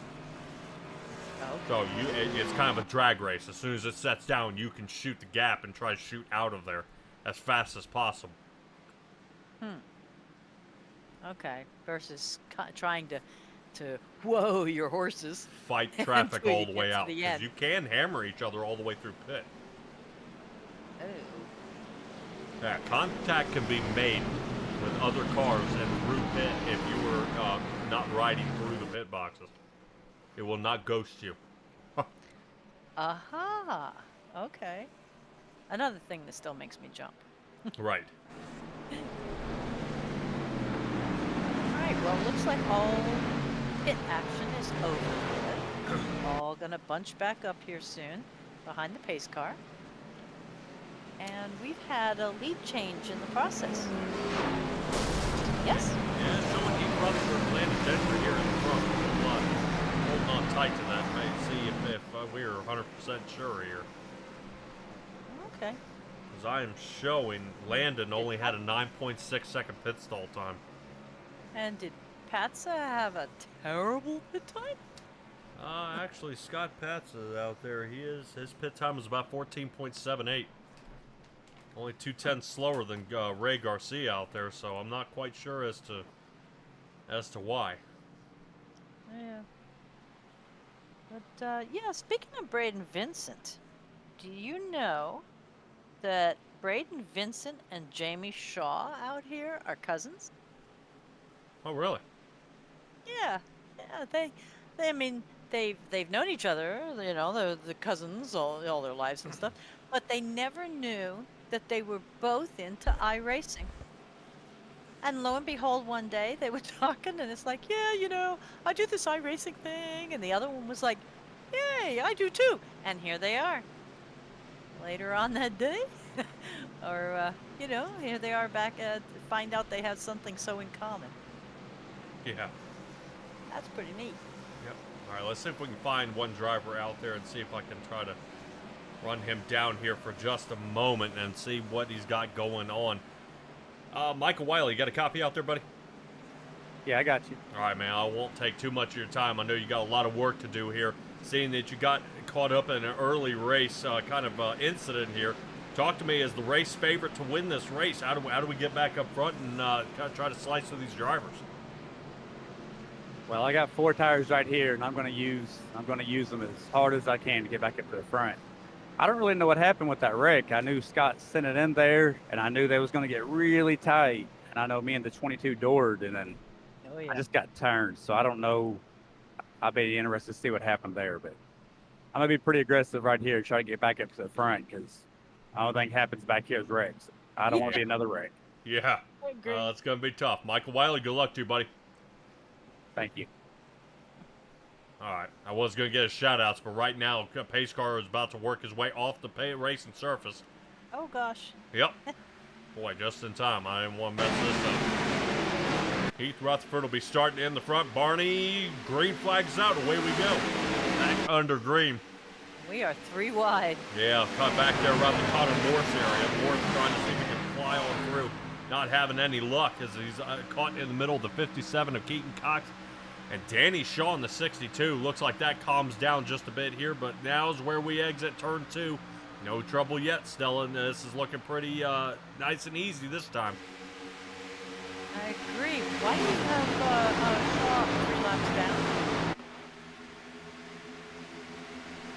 I don't know. Is he sitting in the pit? Nope. 84? Nope, he's driving. He's 190 miles an hour right now. Okay. He's not landing gentry. He's not doing that in the pits. Well, big of landing gentry. Did you see him slice down to the bottom? Wiley goes all the way from outside, or sitting 10th spot. Now just playing for the lead here with Landon. Oh, Lord. Talk about, I'm going to go aggressive and get right up there. He was not kidding. Yeah, definitely making it happen. Pat's on the 90. We saw him take the stage win here. He's looking for another one. He's sitting 5th. Right now, they might be having a little problem there with David Shutt in the 75 Monster Energy Machine. Heath Rutherford to the inside. He'll get the pass here. Oh, no! Landon Gentry. Dude. Holds on to it, though, Stella. Now watch what happens. Connor Morse is going to try to push him here. Get him back up to speed. Yeah. Talk about a teammate here, pushing him along. Might want to put him down in that top secret channel with Heath Rutherford. Yeah, that actually worked out really well. It could have been a lot worse there for Landon. That might have definitely caused a huge pileup. Wiley now down to 4th, and Pat's up to 3rd. Interesting moves here that we're seeing all over the track. Vincent trying to take over the lead, tries to bump Heath Rutherford. Oh, Patsa. Oh, no. Oh, I think I saw a Viking in the back. Yeah, I'm not sure. Take out my yellow guys. Yeah, I thought that might have been James Jepson. Jepson having some trouble. Right now, I think Greg Whitehead's still in pieces. Caution. Yep. There's All number right. 1 for this stage. Let's see this.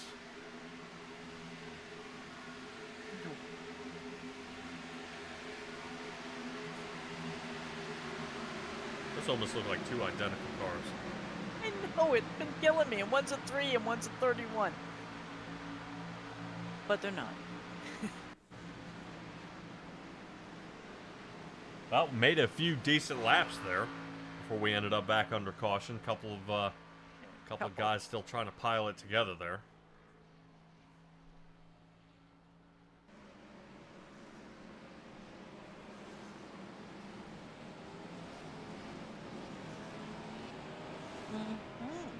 Yep, but that's how it's going to go. A couple of drivers might be thinking about coming down pit yet again. 101 is when they came down. I don't know if it'd be a good idea to top off and go. If I were sitting back 15th on back, absolutely. I would come down 4 tires of fuel and try again, but it looks like everybody's thinking the exact same thing. Everybody's coming down pit. Yeah. Was that a skid trying to get slower, or did he get tapped from behind? Yeah, that's what it looks like. Couple drivers bumping, banging on the way in the pit here. Maybe black flags for people passing under caution, but we'll see. As we get this one underway, Stella, guys are coming down pit, and 4 tires and fuel for most drivers. I do not. Yeah, the strategy here is beyond me. I have to admit, because you know there's going to be in the next 50 laps another caution. Why would you put yourself back? Is it just because everybody's coming down, you won't really lose a place? Yeah, well, for some odd reason, for weird reason, the amount of fall off here is pretty intense. We're seeing kind of different areas of fall off, and I would probably expect to see some of them with a lot more. Like Jamie Shaw right now, he's tearing around pit right now, trying to see, trying to get some of his laps back. 38.15's his fastest lap. He is yet to pit since '99, and is running at 40.22. So that's what I'm saying. So I'm wondering if guys, get a fresh set of tires, 7 laps newer, and try to, and try to allow, a little bit of time for the tires. Do they pick up maybe 4/10? It could be the winning move of the race. I don't know. But right now we are still watching Jamie Shaw trying to get back on the lead lap here, which I believe he should be now.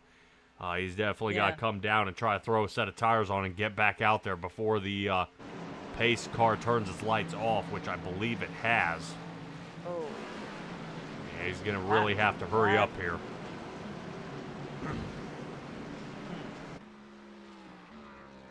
He's going to try it. Oh, man. If he didn't speed, I'd be seriously surprised. Mike Burton, Chris Noblet down pit now. Hurry up and get back out there. My. Yeah, right now Jamie Shaw does have some time. Shaw's still down pit road, now in the box. Oh my. Keep an eye on it out here. Right side tires are on, the right side tires are down. Okay. Left up, left down, out of the box. So now he's trying to hurry up and get out of the area. See if we can find him. There's the 84. Oh. I think he's made it. Yeah, right now he's got to get up to speed. He's got to hurry up here pretty quick. Right now, blue cone. He should be on the backstretch now. Pace car ducking on off. Oh, man. I don't think he's got enough time. He's going to be off by about half a track. Green flag is out. Yep. Everybody getting up to speed. He's already at 180. And he's not going to be able to catch him. He doesn't have to catch him because he's got newer tires, so will have less fall off later, and they're going to wreck, and he's going to zip through them like, doing a slalom course on a downhill. Yeah. How's that? I'm definitely going to hope and try. He's not going to have the help of the draft to seeing he's doing 180 and everybody else is doing 195 to 200. So he is actually going to be wheeling a lot farther back. Landon Gentry now falling off down to 4th, 3 wide again. Here comes Braden Vincent. That man is not scared at all. He's taken his car 3 wide a handful of times here tonight and seems to come out on top each and every one of them. Vincent now pushing Heath Rutherford. Rutherford goes down, scrubs the edge of that yellow line. 75 machine got nervous. Nope. Checked up. Cade Jones got into him. Scott Patsa. No. Gosh darn. Oh, and somebody just went through the screen upside down. Burton caught in again. Cade Jones. And? Oh. Hold on. Oh, back on the lid. Now, on the lid means he's going to tow. He's trying to get him not to tow. Oh. Oh, wait. And oh, booger. If I'm not mistaken, I believe that's Jepson out there trying to get him. Oh, No, I lied. That's Sylvain. There we go. okay. Heavens. Because otherwise, Landon, dude. Yeah.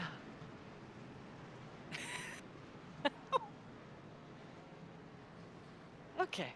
I'm just gonna. Well, that's our second caution for this stage. Look So who's from out in the here chat. On, it's a free for all. Hey, Devin Hudgens.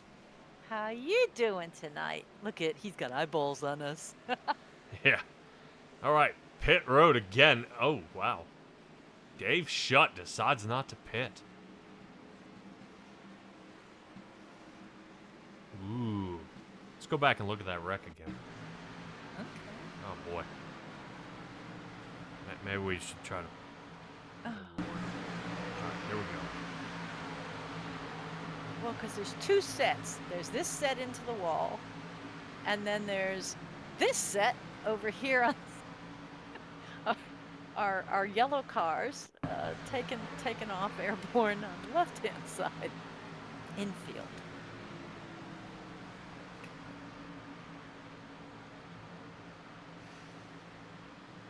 It looks like a 5-year-old with some Matchbox cars just shaking the box.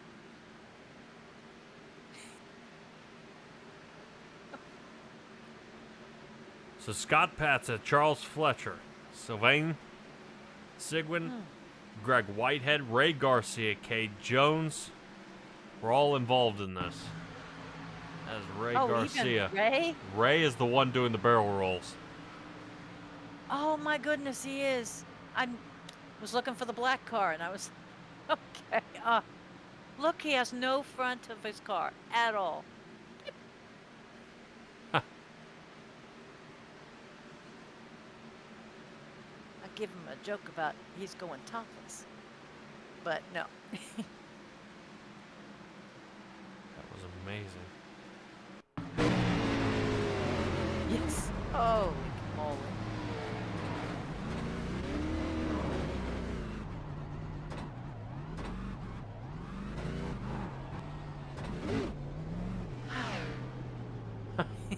That's excellent. Yep, it flipped right back on. There we go. What in the... All right, let me... I know thee not. Hold on.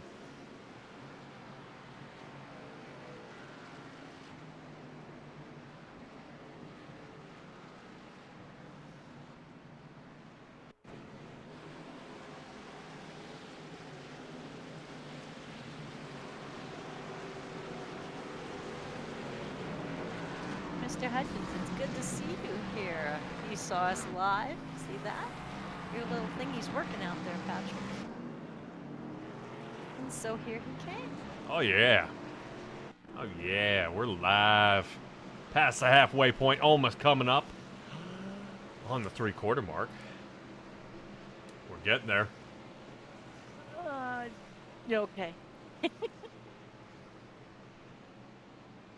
Another one. Devin Hudgens recommending full-length races. Yes, that and open setup. Highly recommend. But they are tough. And people don't like doing them. No. Because I always set up, get it fast, qualify 5th, and I get put into the freaking wall.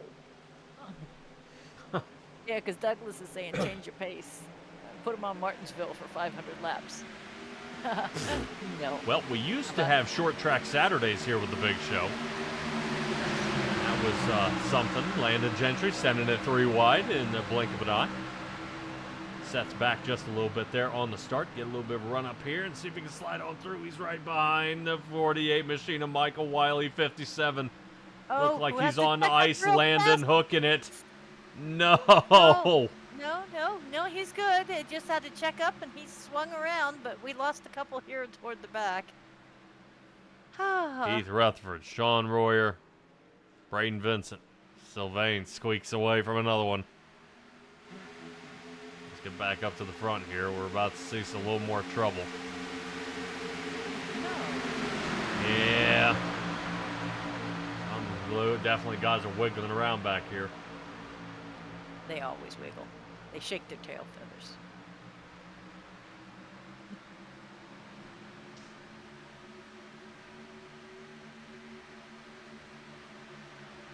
But take a look at that. Landon Gentry, after going, getting knocked so hard he flew through the pit, is now in 3rd place. Yeah. That's the way to keep it rolling. It definitely gives you an opportunity to come out here and, continue on, don't quit. I understand Right. make it frustrating getting hammered, 12, 13 times. But you get a different angle. Speaking of different angle, David Shutt, remember I said he didn't pit? That guy's moved up 29 positions tonight and now has the lead. This dude started back in 30th. I mean, that could be a hard Charger award. yeah, but he's got to finish there. Oh, that's true. Yeah. Let's keep going. Gentry setting it up here. Last time Shutt pit was on 109. A little separation as Gentry pit on 114. And Not we've got again. more guys tangled up. Kevin Dixon, no! Ooh! almost got him. Did you see that one that almost went in? I think Yep. that was Danny Shaw. Hello. That was so close. That was so close. Was that like a pucker factor 4?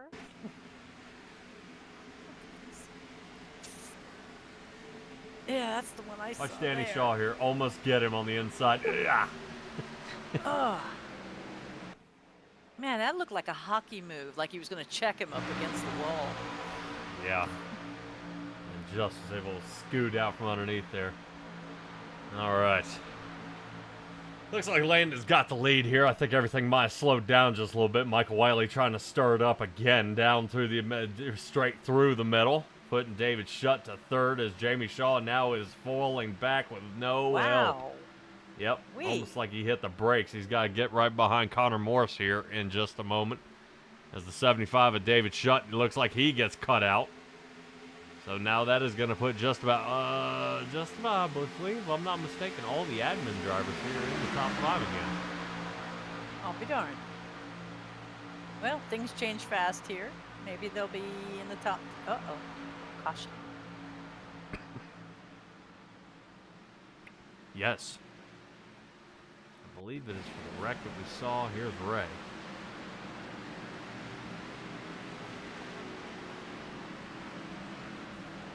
Okay. That was the wreck after the wreck. Can I not count? I thought we already had 2.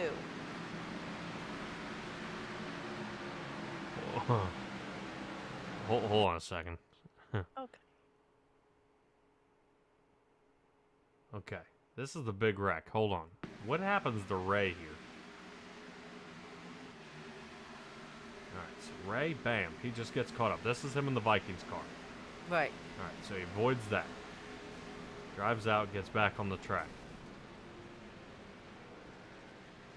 Trying to get back up to speed. Oh. Hits the What second the time. heck? I mean, they sandwiched him. Yeah. Okay. Not again. Tell-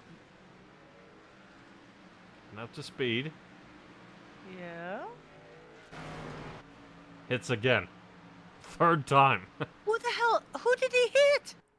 Or who hit him? My thing blinked. I went to a different camera. Yeah. I'm trying to see if we can keep... Oh, heavens. Nicked him. He was coming back down the track. Oh, my heavens. And put him in the wall. Just can't get a break here. Alright, let's see. Let's see. Yellow flag on 100.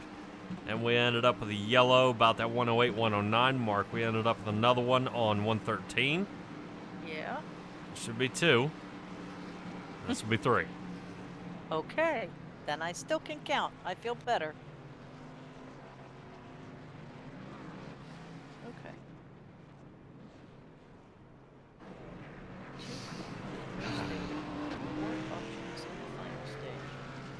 Okay.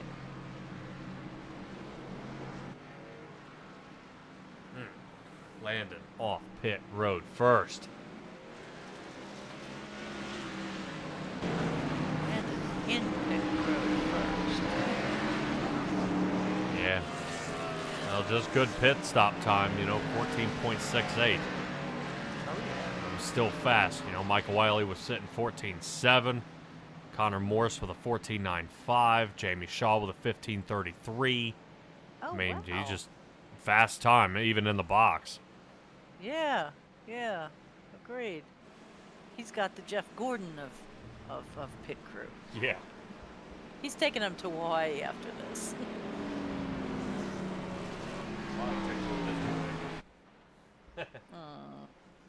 Oh no.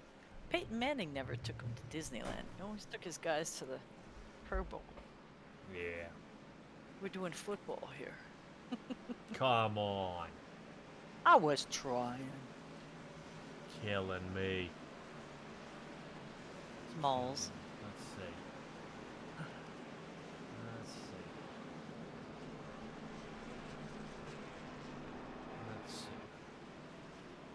Let's see if we can grab a hold of old Scott Patsa here. Scott, you got a copy? I do. How you guys doing? Dude, how are you doing out there? I was doing great. Now I would say about fair. Well, one stage win and a tangle up here. I'm sure you're a little heartbroken because of this. Fortunately, we got an extra caution to hopefully clump you guys back together and give you another shot. How do you feel about that? Yeah, that helped because it took out so much of the field, right? Everybody would have been running, all spread out. Several guys would have gone a lap down.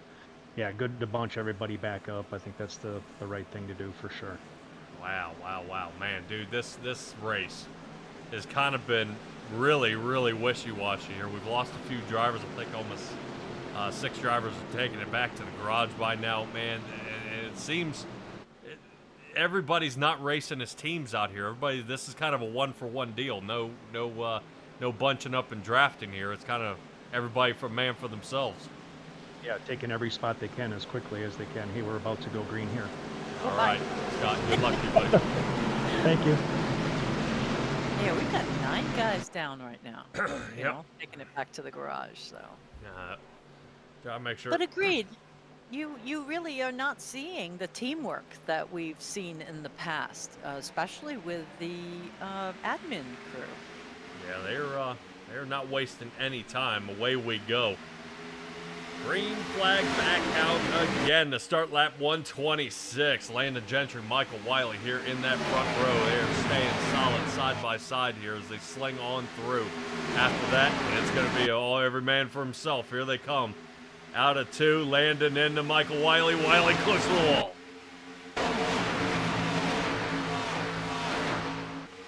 Close to the wall is an understatement.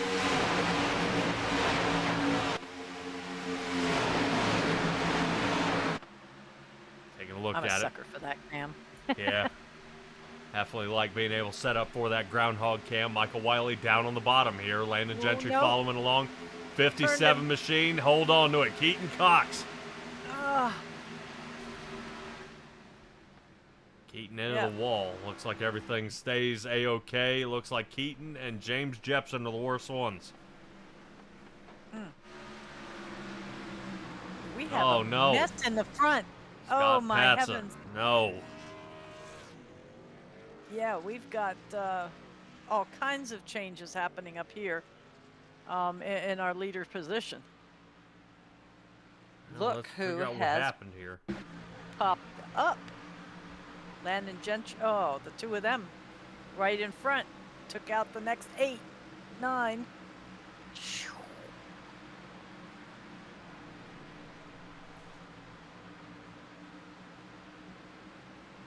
But I don't think it ended there. No. Yeah, we saw this one. That happened before. And then while this happened, we lost the front end. Yeah, that's what I'm trying to right see here. There. But something else happens to Landon because he's not in first.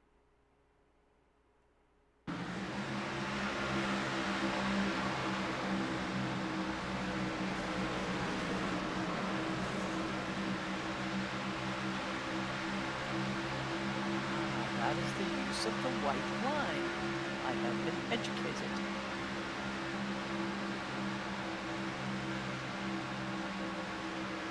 Yeah, Landon's having trouble holding on here. I mean, he just got passed by 5 cars. Yeah.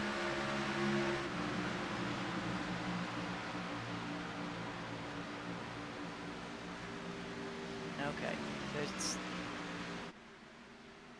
Has he been Penalized?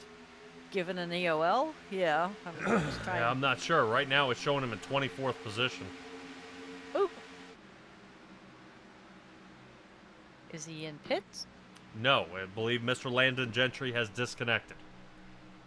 Oh. So Landon lands 24th position here. Well, maybe we'll see him in the waiting room and see what happened.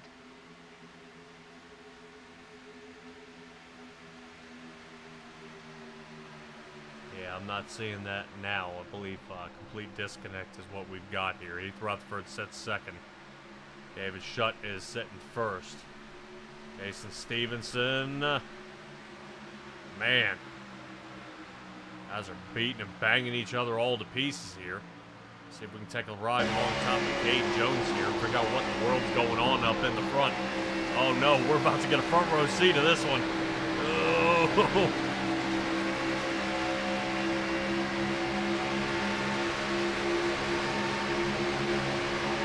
Wow. Look at 75 and David Shutt got sideways heading to 3 and 4. Seems to be kind of a common thing of guys following behind each other and then breaking sideways. Trying to figure out how to fight their way back up. Michael Wiley battling back there in 13th, trying to make it back. Shut up here in second.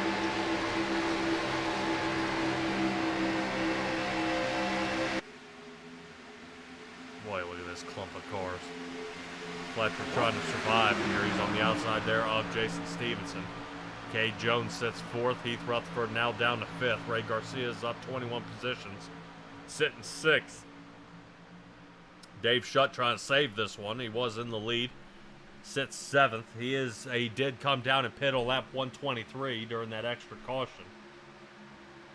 So that'll give him a chance. Stevenson off pace. Might create a problem here as that allows Connor Morris to gain the lead here for just a second, as I think Charles Fletcher is going to try to run him down here at the line. Whoa! Yeah, separated by 15 thousandths of a second here. Hey, I just didn't expect that that quick lane change from him.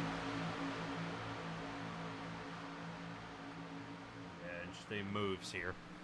At 134 underway. Cade Jones Yep, still on the move. Don't Cade put him in the Jones wall. makes a bonk. Don't. Bumps him into the wall. Supposed to. Come on, give him a little space. Or the wall sucks him in.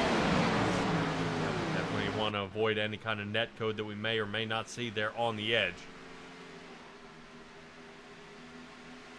Let's see if they can fight it on through. Still working on it though. Ah, this is good. This is good racing. Yep. Taking a look. I have an eyeball out there. I don't know if Mr. Greg Whitehead is now disconnected. More drivers heading down to the pit.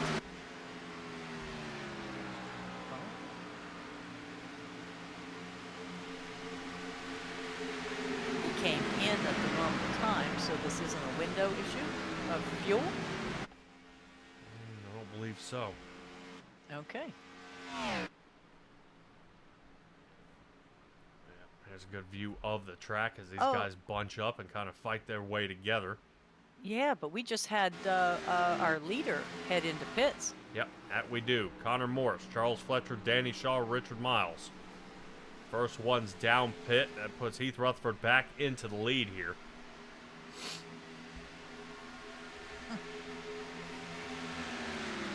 Definitely as they battle on through.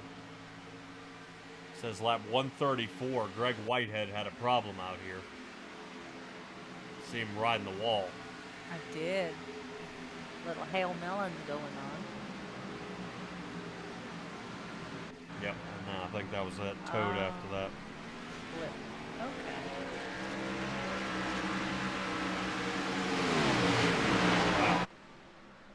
So Burton, Miles, oops, Shaw. Trying to figure out who else was in the pit. Morse. Yep. Yeah, Sabang is working his way out of Patsa. pit road now.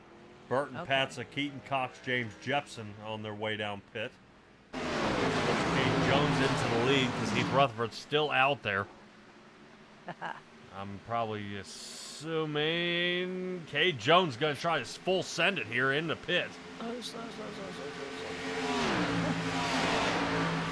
Ooh-wee. Yeah, coming on down. Jones, Dixon, Ray Garcia, Sean Royer. Is that Ray coming in with the squirrely end? Yeah, I believe it was both of them there right at the end. Wow. I just saw the back end of him getting kind of free with it. Yep.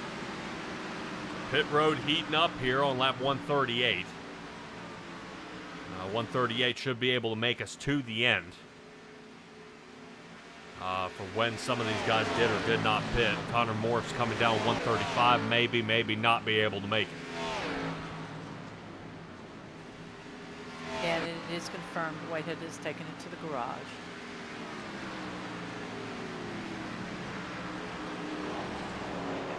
All right, so Rutherford, Wiley, Shutt, Stevenson, Vincent, all coming in. Yes. Leaving Larry Eberhardt and Chris Noblet out onto the track. Both these guys pit on Everybody else is 123 done. and 124. Okay.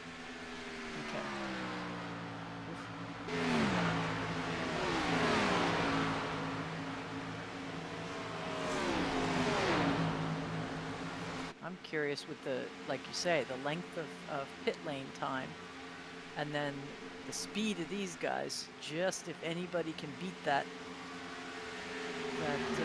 you know, getting their splash and go and getting back out on the lead lap. Yeah. Yeah, I'm just hoping Noblet kind of thinks about coming in here pretty soon. I know he did pit on 124. His best time was a 38.27. His last time here was a 41.06. Losing tenths is one thing. Losing seconds. Not good. Yeah, probably if he's able to stay out another 2 more laps, he'll be 3 seconds off his fastest pace. Stays out. Wow. Yeah, gutsy move here. Very gutsy move. I'm a little concerned seeing him come so low. Is he trying to stretch that fuel? I see that, you know, tactics sometimes when the guys are trying to get every little ounce of fuel, you know, to get another lap. Yeah, the closest he should be able to get is lap 146 on fuel. So I think that would be the closest he can get. And if you see, he's got about a 27.5 second lead Yeah. over Connor Morse here. Noblet, pit. There we go.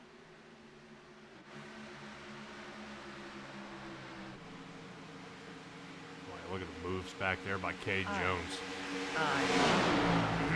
Yeah, definitely doesn't wait. Very jerky with the moves. That always makes me hair stand up. Makes me claw the arm of a chair.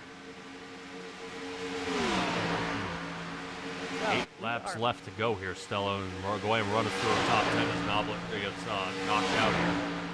I was gonna say, I was just looking at Wiley, Morse, Fletcher, Jones.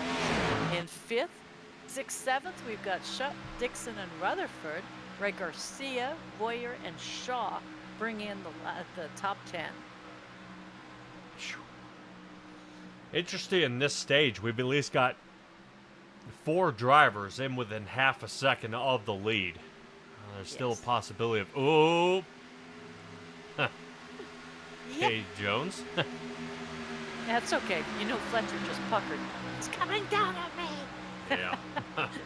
So, Now you can obviously see whose head's on a swivel here. But I want to talk a little bit about... Do you see how Michael Wiley's bounced back here? oh, yeah. He said he was going to. He said he was going to plow through it back to the front. Yeah, but both him and Landon got caught up in it really about that lap 126, 127 area. And with a pit stop later, able to return back with no caution to assist, and Michael Willey back into the lead here.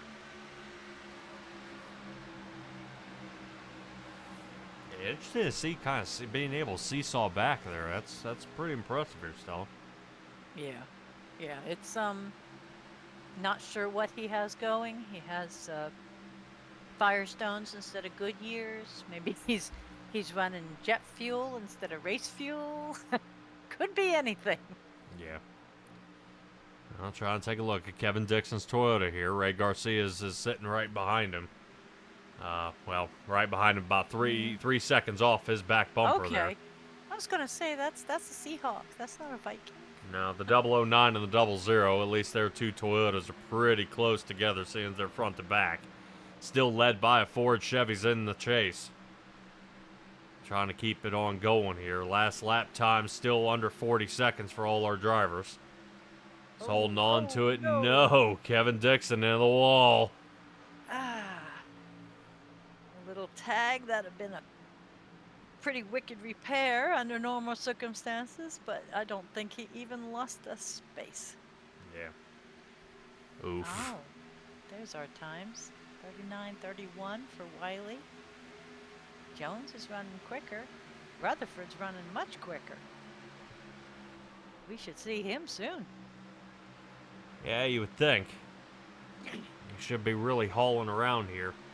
Rutherford came in on lap 138, same as Michael Willey. Now he is coming up on these other drivers, might be running in a good amount of draft and slicing on around, trying to hold it to the floor here. Morse says, nope, that's my lane. Yeah, Morsall's help him pull him around when he comes down and sneaks down. That does create a little bit of that vacuum and helps pull Heath Rutherford around, which is now going to slide him into third here, but not so fast as Connor Morse is still going to push it on. 67 hanging back just a bit. As Heath Rutherford's diving down to the yellow line here, it'll cause him to rotate up and put a little more pressure on those right side tires. So Heath Rutherford's still on a tear here, but look at the distance he's got to travel to catch up.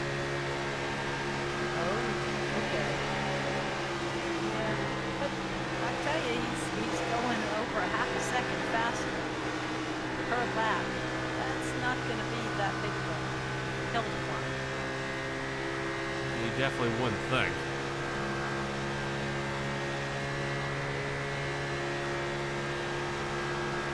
Hopefully we'll see if that determines if that's going to be a problem here, or if that's going to be able to work.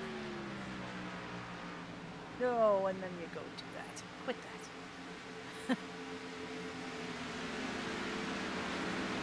So was that lap traffic I was looking at? Because yes. There were 3 cars up in front of it. Yep. I mean, Jamie Shaw he's running up into. It's half a second off his back bumper there. Gotcha. Fighting on through. We should be starting on the last lap here of this stage. Heath Rutherford not going to have enough time here.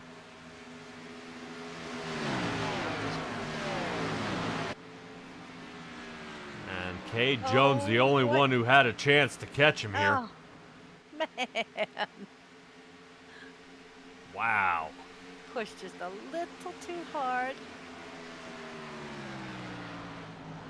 Well, I give it to him. He maintained his position. Agreed. I It mean, didn't hurt him had he had a second and a half.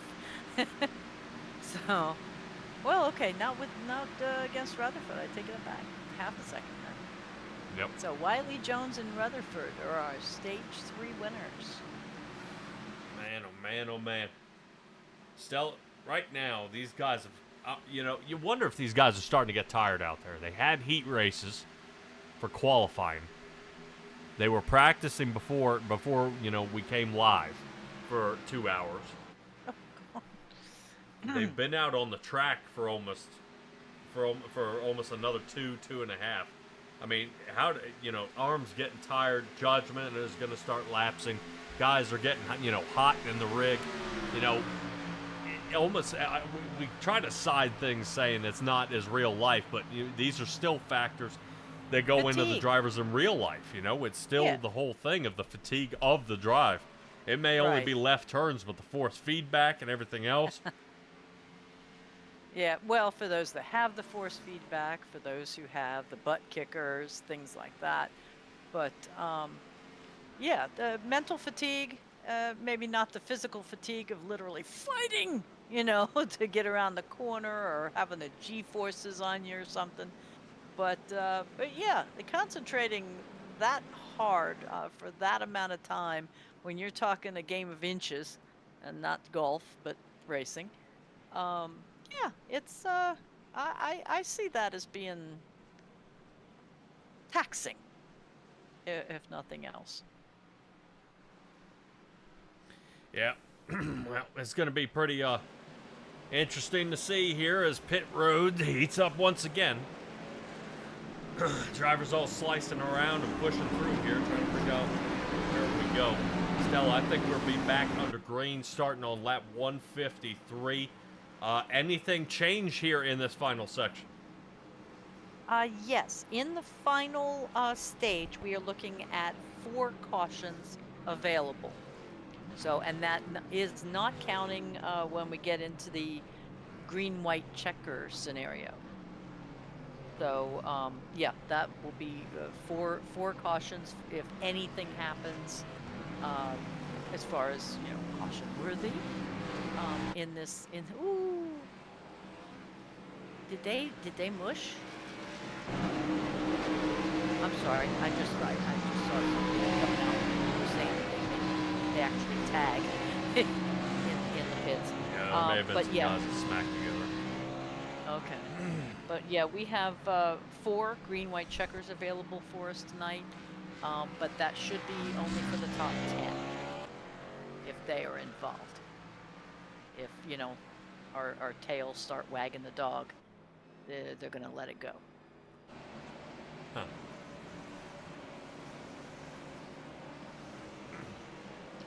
That's a little confusing. What? Cade Jones was the first one off a pit here. And had 4 Boink. tires and fuel. Okay. I don't know. It's just Michael Willey was about a half a second slower in pit. So that does allow Cade to go ahead and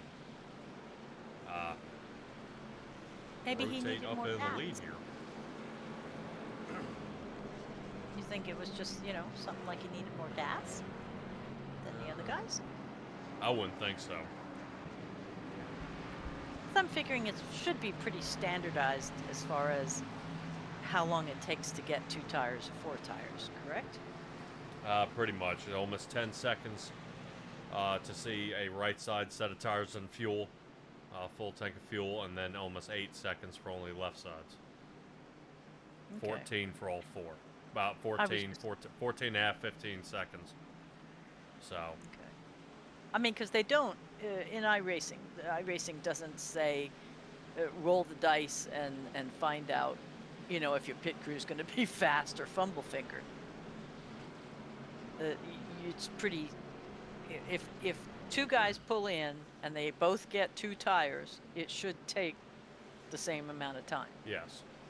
Okay. Conversations have been had with iRacing of making pit stall fumbles. Guys air gun jams. Gas didn't get completely full. Oh. Well, then before they do that, they might as well blow out a tire on the racetrack. When the guys go too far, too long, too fast. Yeah, it would be a possibility. I'd love to see a cut down tire if there's body damage to the car. That would make more sense. Yes. But the randomized guy driving down and then hurting him for having a bad safety rating or an I rating because of a computer blown out tire would kind of be a real bummer. But Michael Willey and Cade Jones back off to it again for our final stage here of the night, Stella. We've got, looks like 46 laps left in this race here at Michigan for the Gridiron 400. The Big Show kicking it off here, and really an interesting move here by Dave Shutt, sending it all the way down to the white line, and definitely scaring other drivers with his re-entry point. Definitely, I know drivers like Danny Shaw weren't too happy about that. Sean Royer may have just panicked, but that is A-okay. Looks like everybody stays intact, all in one piece. Wiley, the favorite to win tonight, out in the lead, and we'll see how long he can hold on to it.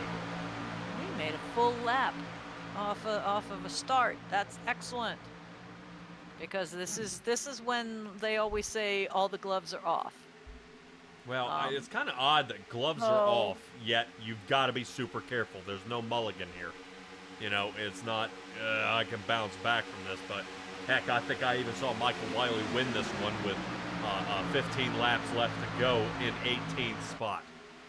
Oh, Lord. Yeah, it was a slew of cautions. He was able to avoid a bunch of them, slice through, and won the race. So... actually have a little bit of honest to goodness pushing and drafting here. Yeah, gonna be chaining it up here a little bit. Connor Morris trying to see if he can get a little bit of a payout in his first run. Here with the Big Show admin team taking a look at it here. 4th position for him. 15th gain for the night. Cade Jones will be our hard charger if he can finish where he's at, which is in the lead, sitting first right now. It almost feels like Michael Wiley wants to sit back and draft. Not taking on Cade Jones, but Cade Jones getting some lead laps here. Heath Rutherford sits in 3rd, especially after being the one sitting on the pole tonight.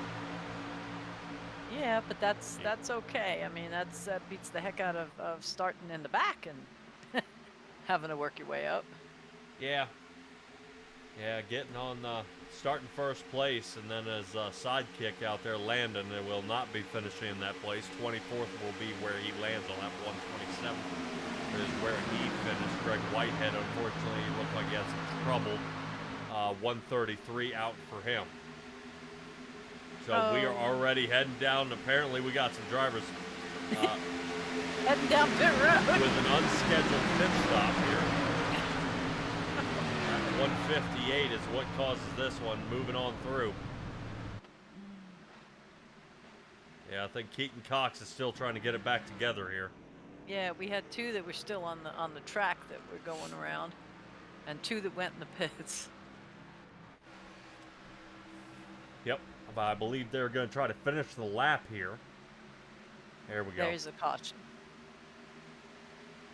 Okay.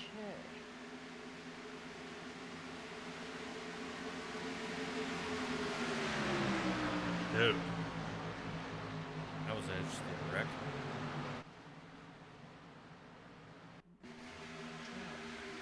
Little lead change. Well, ish. Oh, No. what kind of camera angle was that? Dang, producer, you can do better. This is after the guys slide down in the pit. Oh. And that's Ray backwards. Oh, that is Ray upside down. Good Jiminy Christmas. He's still spinning.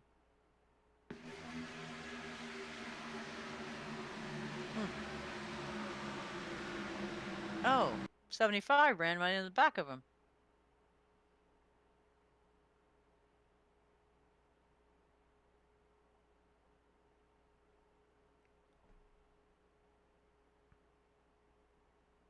Clink. Holds it. Doink. Yep. One little tap. And that's all she wrote. Man, oh man. Look, he lost the whole front end again. Gotta talk to that that Toyota manufacturer. Built to blast. Built to blast? Yeah, instead of built to last, Duralast, built to blast. Oh! Very good. Very good. Sorry. I built too low to the ground. There we go. No, I'm just built too low to the ground. It went over my head. Figured my wife watching, I said on fleek, on air. I heard She's that. gonna be so That proud was- of me. Okay. You know they don't say that anymore. Oh boy. Catch up with the times. Yeah. Well, you know, here's something interesting. Heath Rutherford used to be in this, you know, they're up on Discord. They talk to each other. They coordinate. They get things, you know, squared away. Who's going what, where, when. And Heath Rutherford and Landon Gentry were in their own little channel, so they could chat and do their pit stops as a team. And now that Landon is gone, Rutherford is not in anywhere. He's not in the channel he was in with Landon, and he's not in the normal chat with everybody else in race control. So I'm wondering, you know, does he have ears on? Is he all right out there? Yeah, well, maybe not in the Discord, but he's definitely in race chat out there. I'll see if I can find somebody else we haven't seen here in a while. Let me see if I make sure I'm not catching him in the middle of anything here. Let's see. Yeah, there he is. Let's see. Long time no see. Danny Shaw, how you doing out there, buddy? Not too bad. Dude, this race, it's not going the way you thought, is it? Not exactly. No. Just try to be patient, and if I finish in the top 10, it's a good day for me. Man, how are we going to do that? I mean, the wrecks just keep kind of happening around you here. Yeah, I seem to be a bit of a wreck magnet on Michigan for some reason, but just be patient and save your tires, and that's all you can really do. All right, well, I know Daytona and Talladega are coming up soon before the pace car heads off. Which one would be your choice? Which one do you enjoy more? Daytona probably, yeah. All right, man, shout out time, quick. All right, big shout out to the Big Show and Ray and all he does, the admins, and yourselves for putting this on. Thanks. Woo. All right, Thank you. good luck, Danny. Okay, take care. We're waving the terrible towel for you.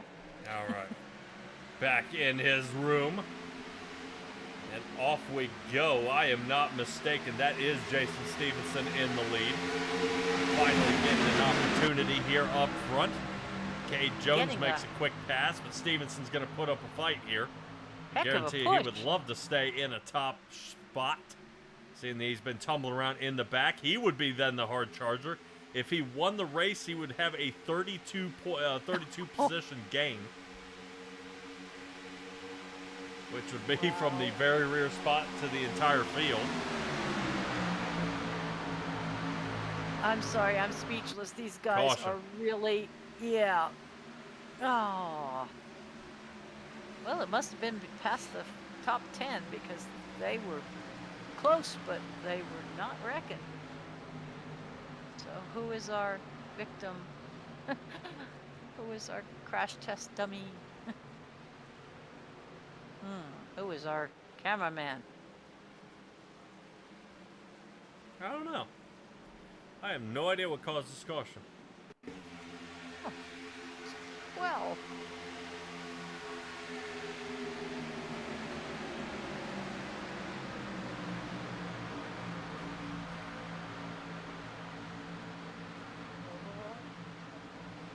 Okay.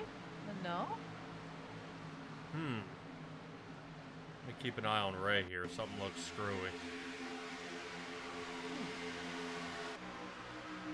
I was just looking at why 31 went zinging down. Oh.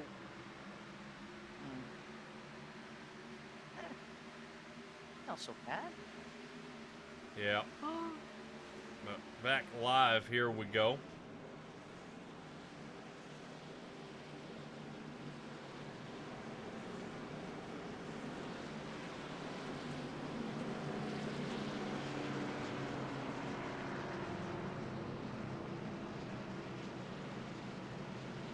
Pace car lights are still back on. Looks like a quick little caution there, a little nudge there from Mr. Ray Garcia.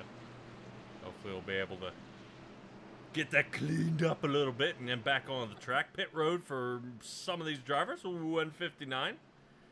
Mike Burton, Chris Noblet, Danny Shaw, James Jepson, Ray Garcia, Richard Miles, and Sean Royer down pit road. Throwing on some more new tires and fuel. Interesting call. 22 laps.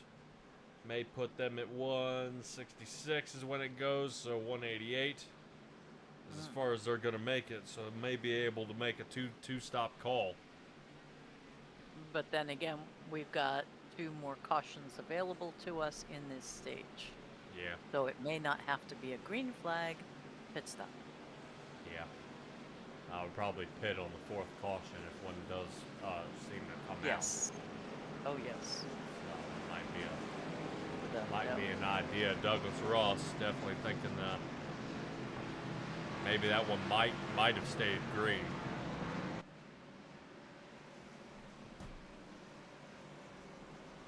Yeah, unknown. Wow. Pace car lights are out. Here we go. Quick double it up. Let's rock and roll. Back on the gun here. Loud pedal down. Cade Jones out front, but just for a moment. Michael Willey looks like he got a better run here. He'll have Charles Fletcher behind him to help. Willey cuts down in front. Now we are bumping and banging already. Jason Stevenson trying to hold in here.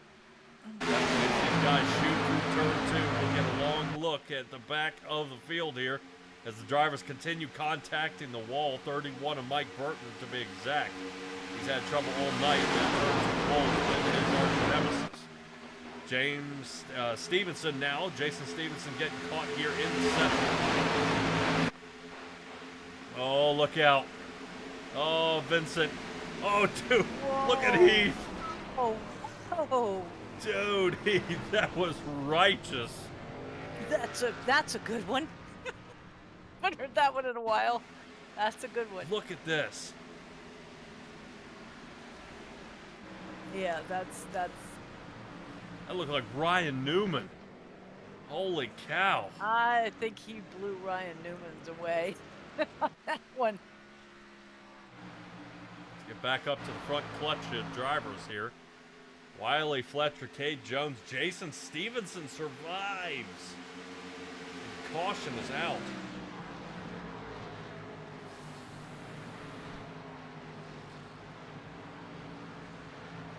I would probably say here, Stella, looking at Heath Rutherford's flip here, it actually continues on beyond Heath. Heath is still getting banged up here. Upside down, around, back down. 31 on his lid. Danny Shaw is wrecked out in this one as well.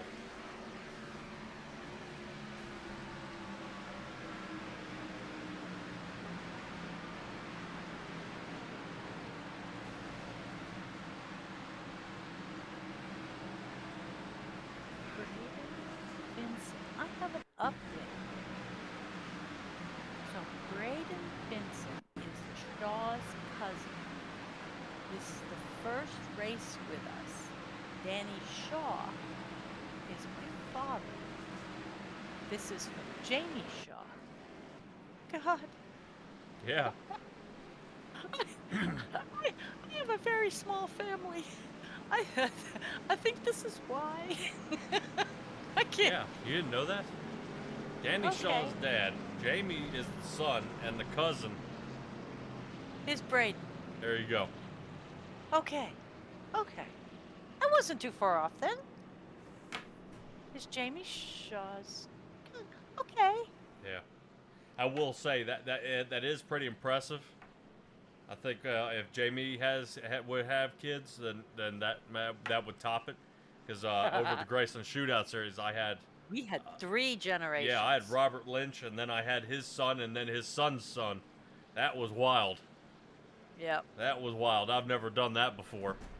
Like, Grandpa takes grandson on the inside here, and it looks like the son's gonna bump draft him. I mean, you're like, what in the hell's going on here? That was funny, but it was awesome.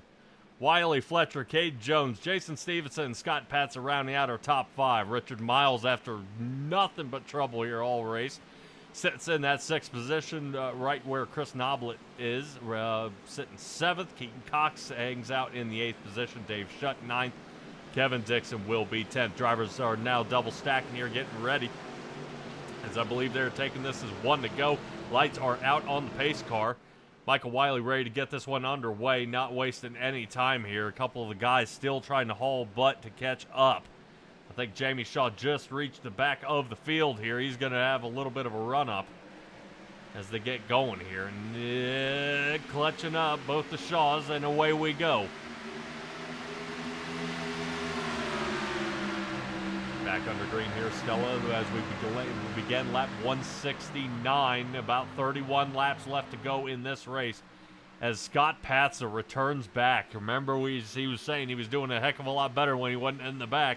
And now he's back up here in the top 5. Not too shabby, and not a bad job here by Scott Patza. He's found the right place to be, as it looks like we got another driver down on the bottom. I think that is Heath Rutherford. Yes, it is. Unable to maintain and get back on the lead lap here. Oh, no! Who was that? Was that Sean Royer? Just flew by.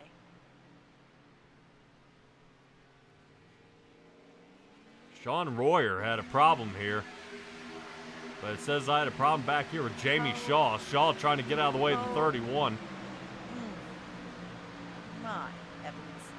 But that's not who just went flying down No, the pits. then we'll rotate up to Sean Royer here, who decides to head the fastest speed, faster than Landon Gentry down pit road. Wow. Let's get back on it.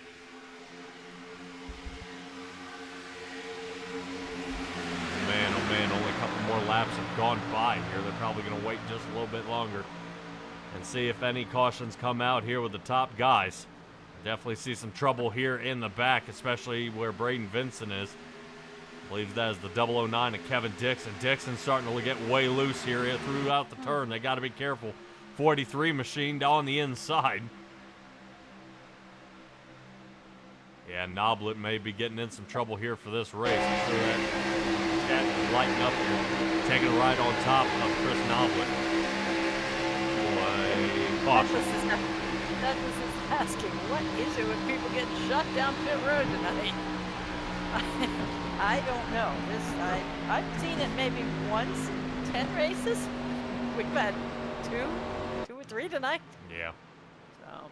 Now, Douglas, I know he's hanging out with us tonight. I definitely expected to be calling a race here pretty soon with the Racing Revolution League, and you out there on the track.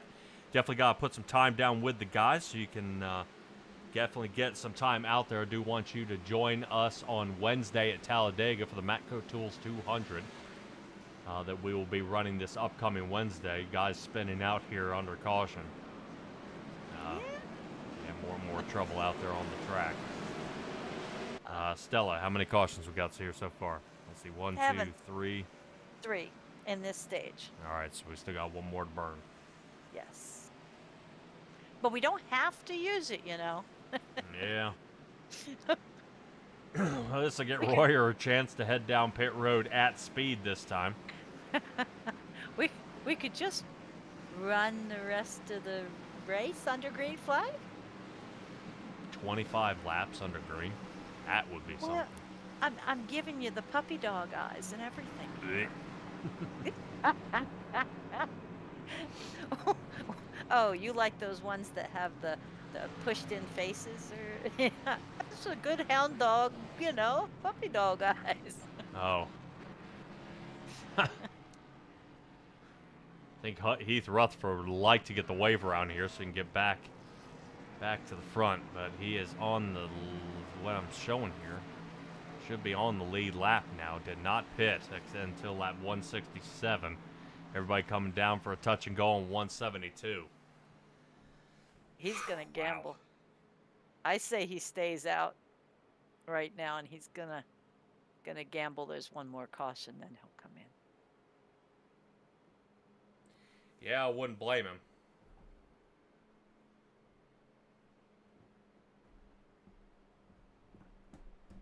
Definitely wouldn't blame him. That'd be an idea.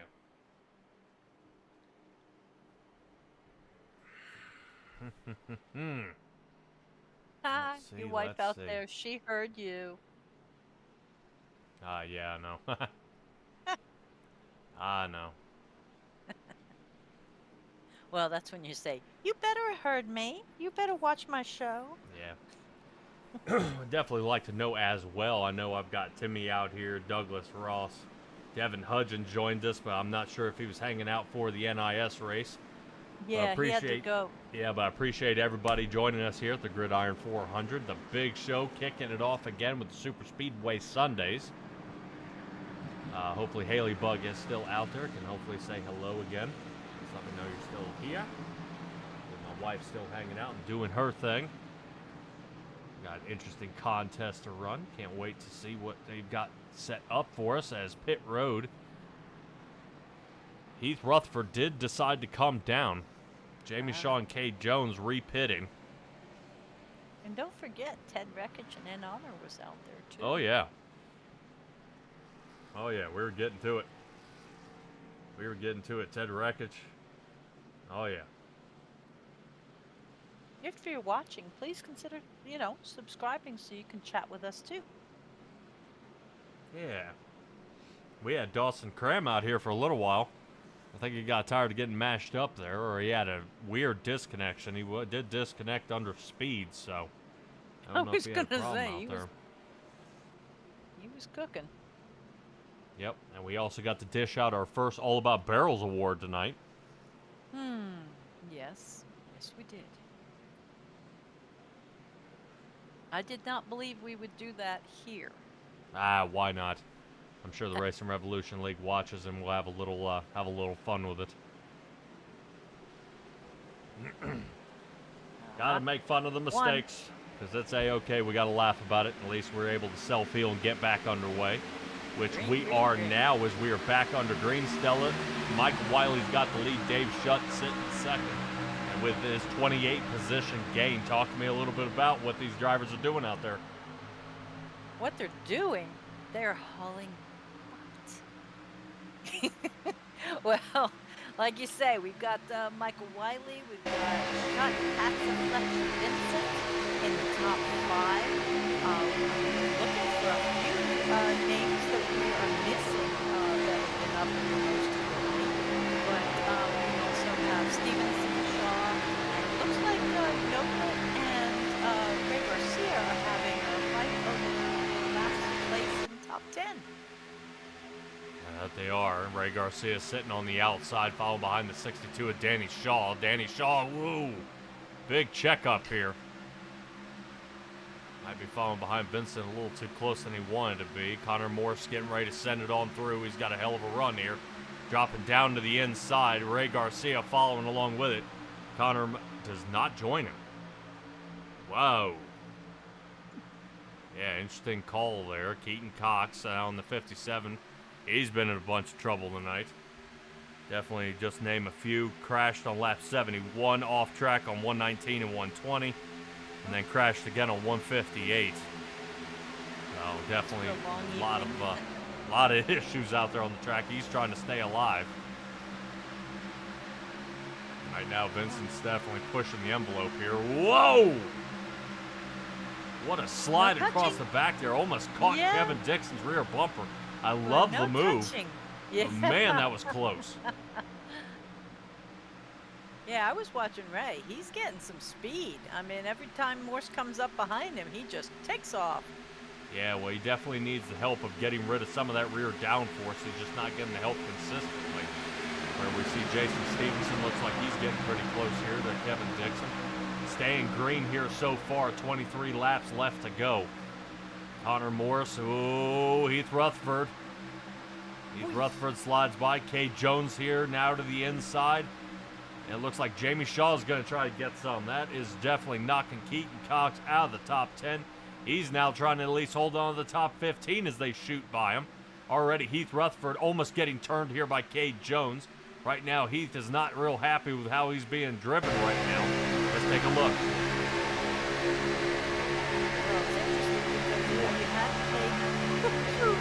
Up there at the, on the high line, he's been running so great tonight, and everybody just trained up and passed him on the low line. Yeah. Slide through. Looks like it's about to be wide in just a moment. Couple of guys trying to shoot on through. Being shut now, moves up to third. Solid moves here so far. Vincent now sits fourth, back where he returned from the start of this race. Continuing on, Patsa still second place, not too bad. Continue on through. Willey, Patsa, Shutt, sitting 1 through 3. Right now lined up for podium positions, but with 21 laps left to go, that could change, and it does. Braden Vincent now up to 3rd. Shutt stops down to 4th. Charles Fletcher, what is he going to do?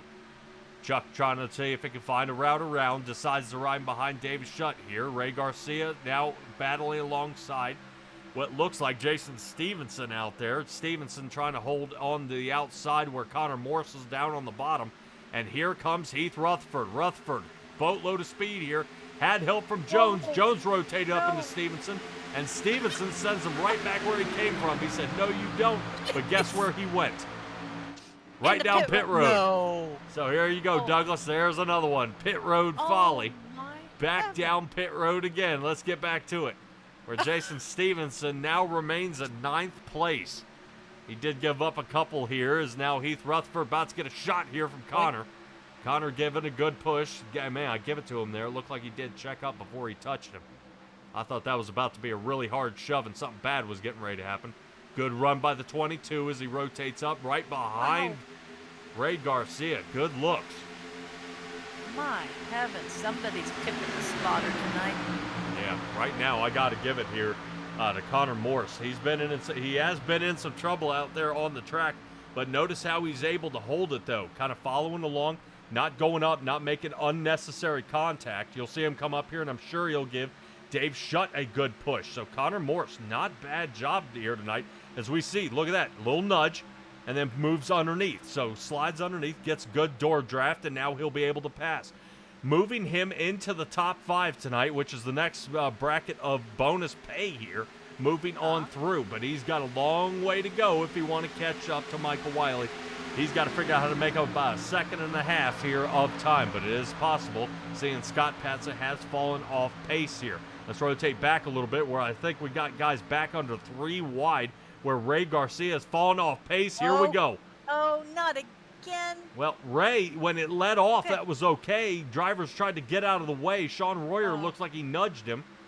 Everyone checked up, and now there's a big problem where guys are mashing each other to pieces here. I think Sylvain is running the ball. Yeah, Sylvain is totaled out here. Still trying to get going. Keeping an eye out for that caution here.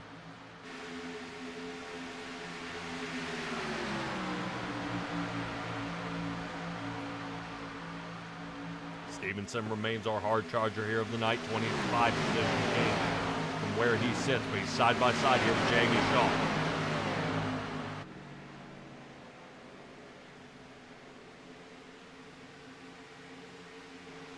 Pretty solid here so far, Stella, and right now we are taking a couple angles at it here.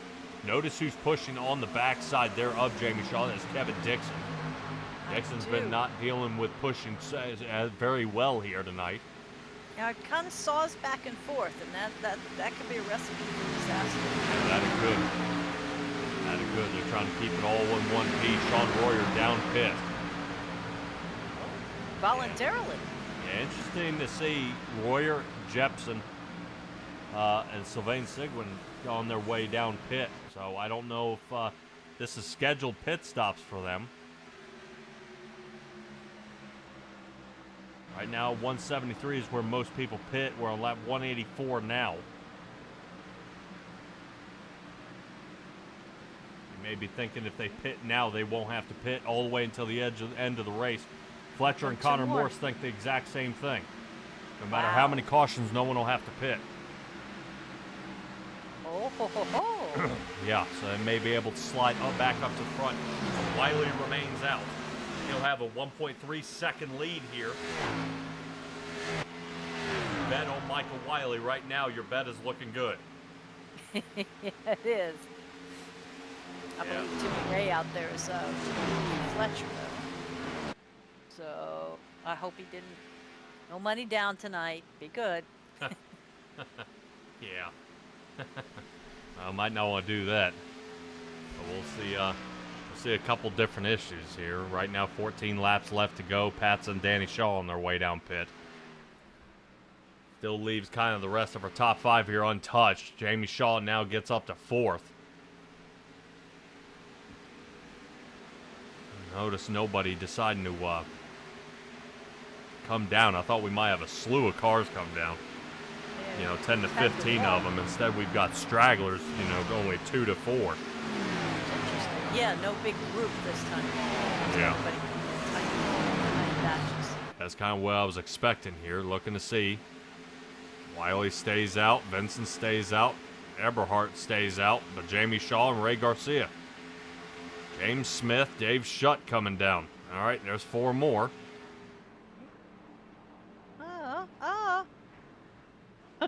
When you're in the pit box, they ghost. Remember, if you're out there on the drive, they don't. So that's why you see some do hover alongside the edge. Let's get back up front here. We'll remember Scott Patz, who came down pit road early. He's working his way back out there now. This will put him a lap down, and Michael Wiley passing him here, but Patz is going to have a boatload of speed. Whoa! Wiley almost didn't make it here. Boy, look at that. Ouch. Well, Vincent full sending it straight into the pit road. He did. He did a Rob Raider. Yeah, I like that move. That was good. That was a good angle here. We'll see if that pays off later on in this run. Cade Jones sits second. Dixon is now in the lead. So right now, the last 2 drivers to pit, Kevin Dixon and Cade Jones.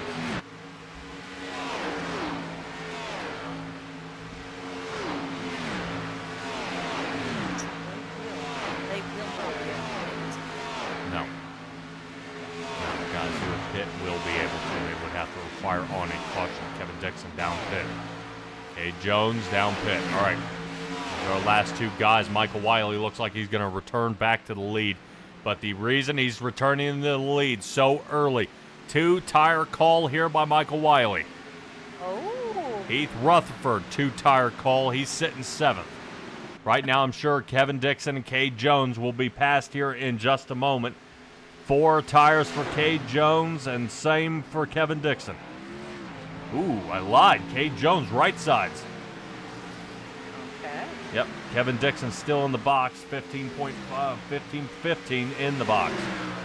Yikes. Well, remember what we discussed at the beginning. If you only have like 10 laps to go, you could probably get away with taking those 2 tires.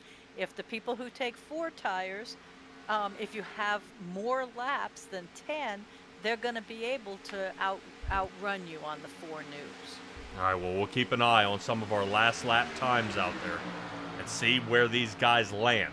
Now, I would say Morse, Patza, Fletcher, they've got a chance to reel him in if they can keep in a straight line and push to the front. Right now, Wiley's out there all by himself. Yeah, it'll be necessary for them to work together, not wreck each other out.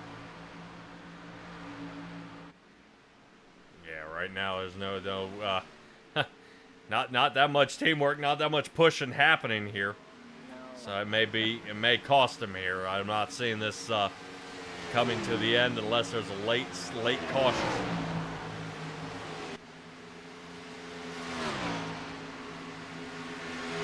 Green white checkered would have to involve our guys here in the top 10, seeing how strung out they are. It may not be necessary.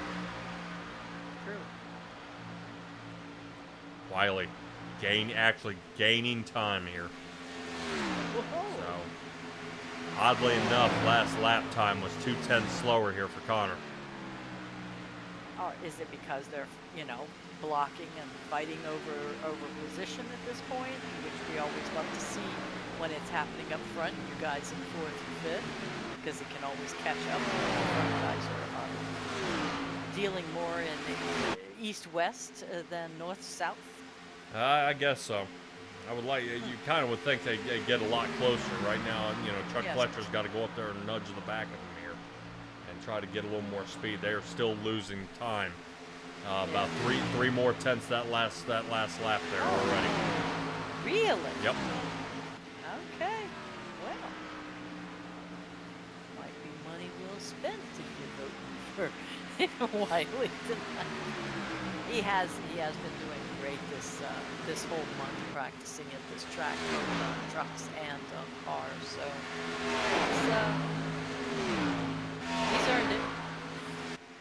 That's definitely paying off, as you can see down into a battle box. Wiley out in front by 3 seconds now, 7 to go.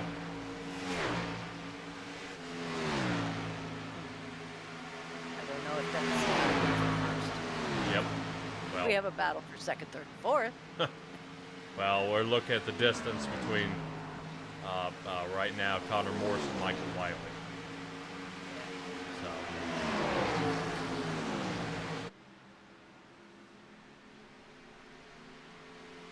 Definitely an interesting game here, Stella. I'm not seeing exactly what I thought we were going to see here in this run. Seeing that the two-tire call has paid off, I mean, in huge dividends. I mean, Michael Wiley just nailed a 39.32, and Scott Patson just hit a just about 42nd heat.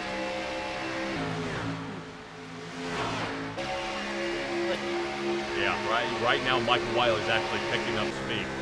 And Fletcher also. Uh-oh. Something just happened with those three.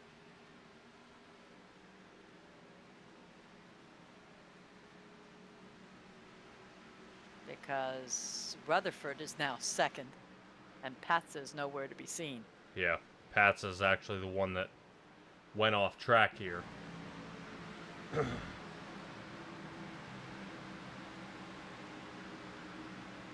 Oh, well, howdy do. That was...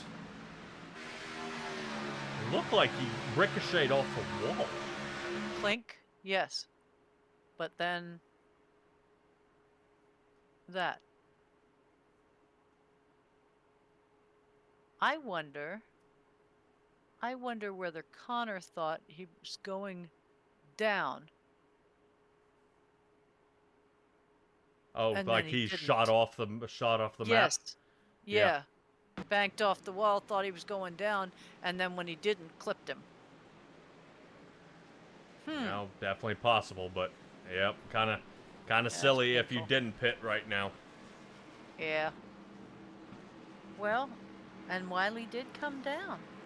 Yep. I'll be darned. So I think we're gonna have our first green-white checkered here. So yes, we're on 4.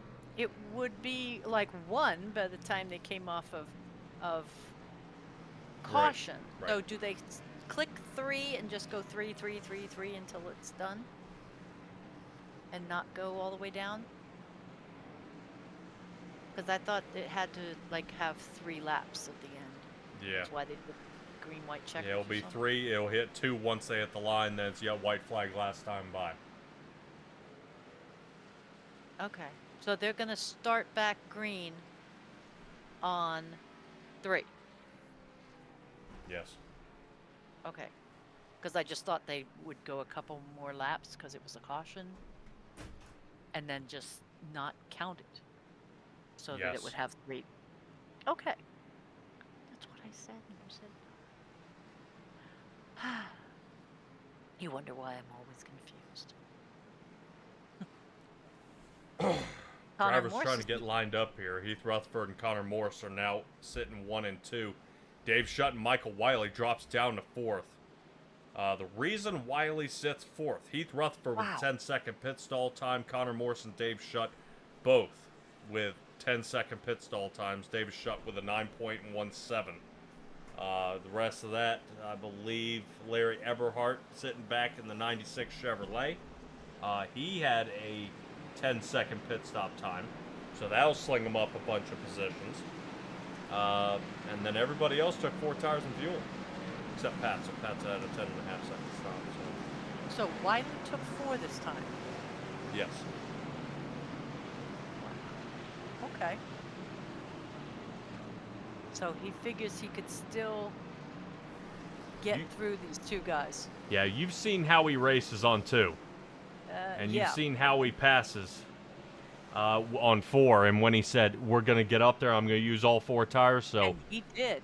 yeah, you're about to see him win this race here on 4 tires. So I get the 2-tire call, but that may have been a fumble here right at the end. I like the idea, but it's worth a shot. This is going to be interesting. I'm about 6 inches from my screen. Huh. I have to admit. Oh my.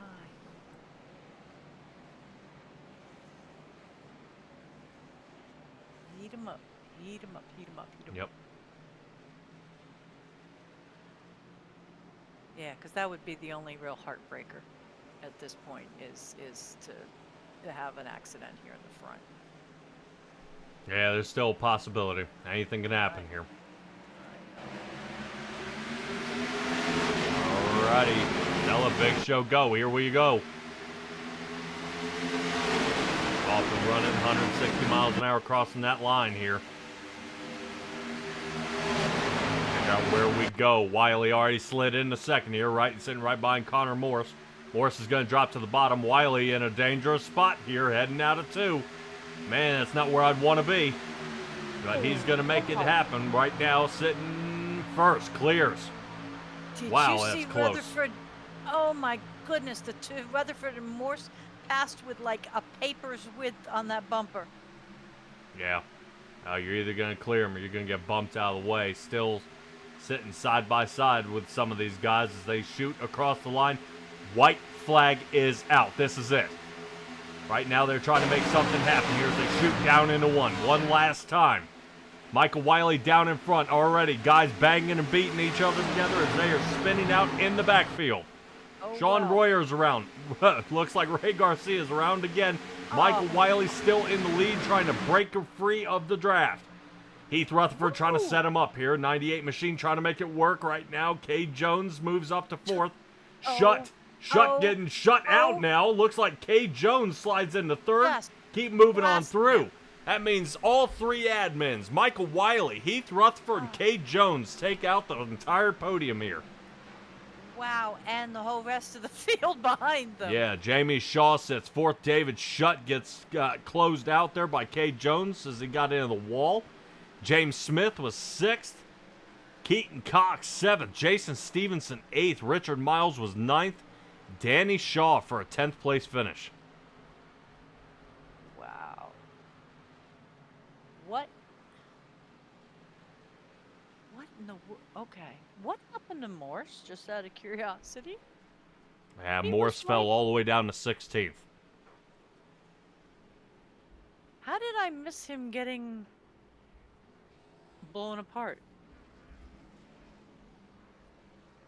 I mean, I thought he was right up there in the front as we headed out. Wow. That was a crazy ending. Yeah, I would have sworn he would have ended up with a top 10 finish there. That was Yeah. unfortunately not the case. And back there is some bang up there in the back. I Here's saw Ray that. Garcia getting torn up here. That's in the middle. Okay, but where's Connor at this point? Connor's right here. Right. Remember, Cade sends it. Cade. Okay. Hold on. Here's Fletcher. Cade gets in the shut. That's when he- Connor up in the chuck. Oh, Fletcher tried to move and up into the pits. What the heck? That's 5. All right, well, that's why he's Gets the All About Barrels award. in 16th.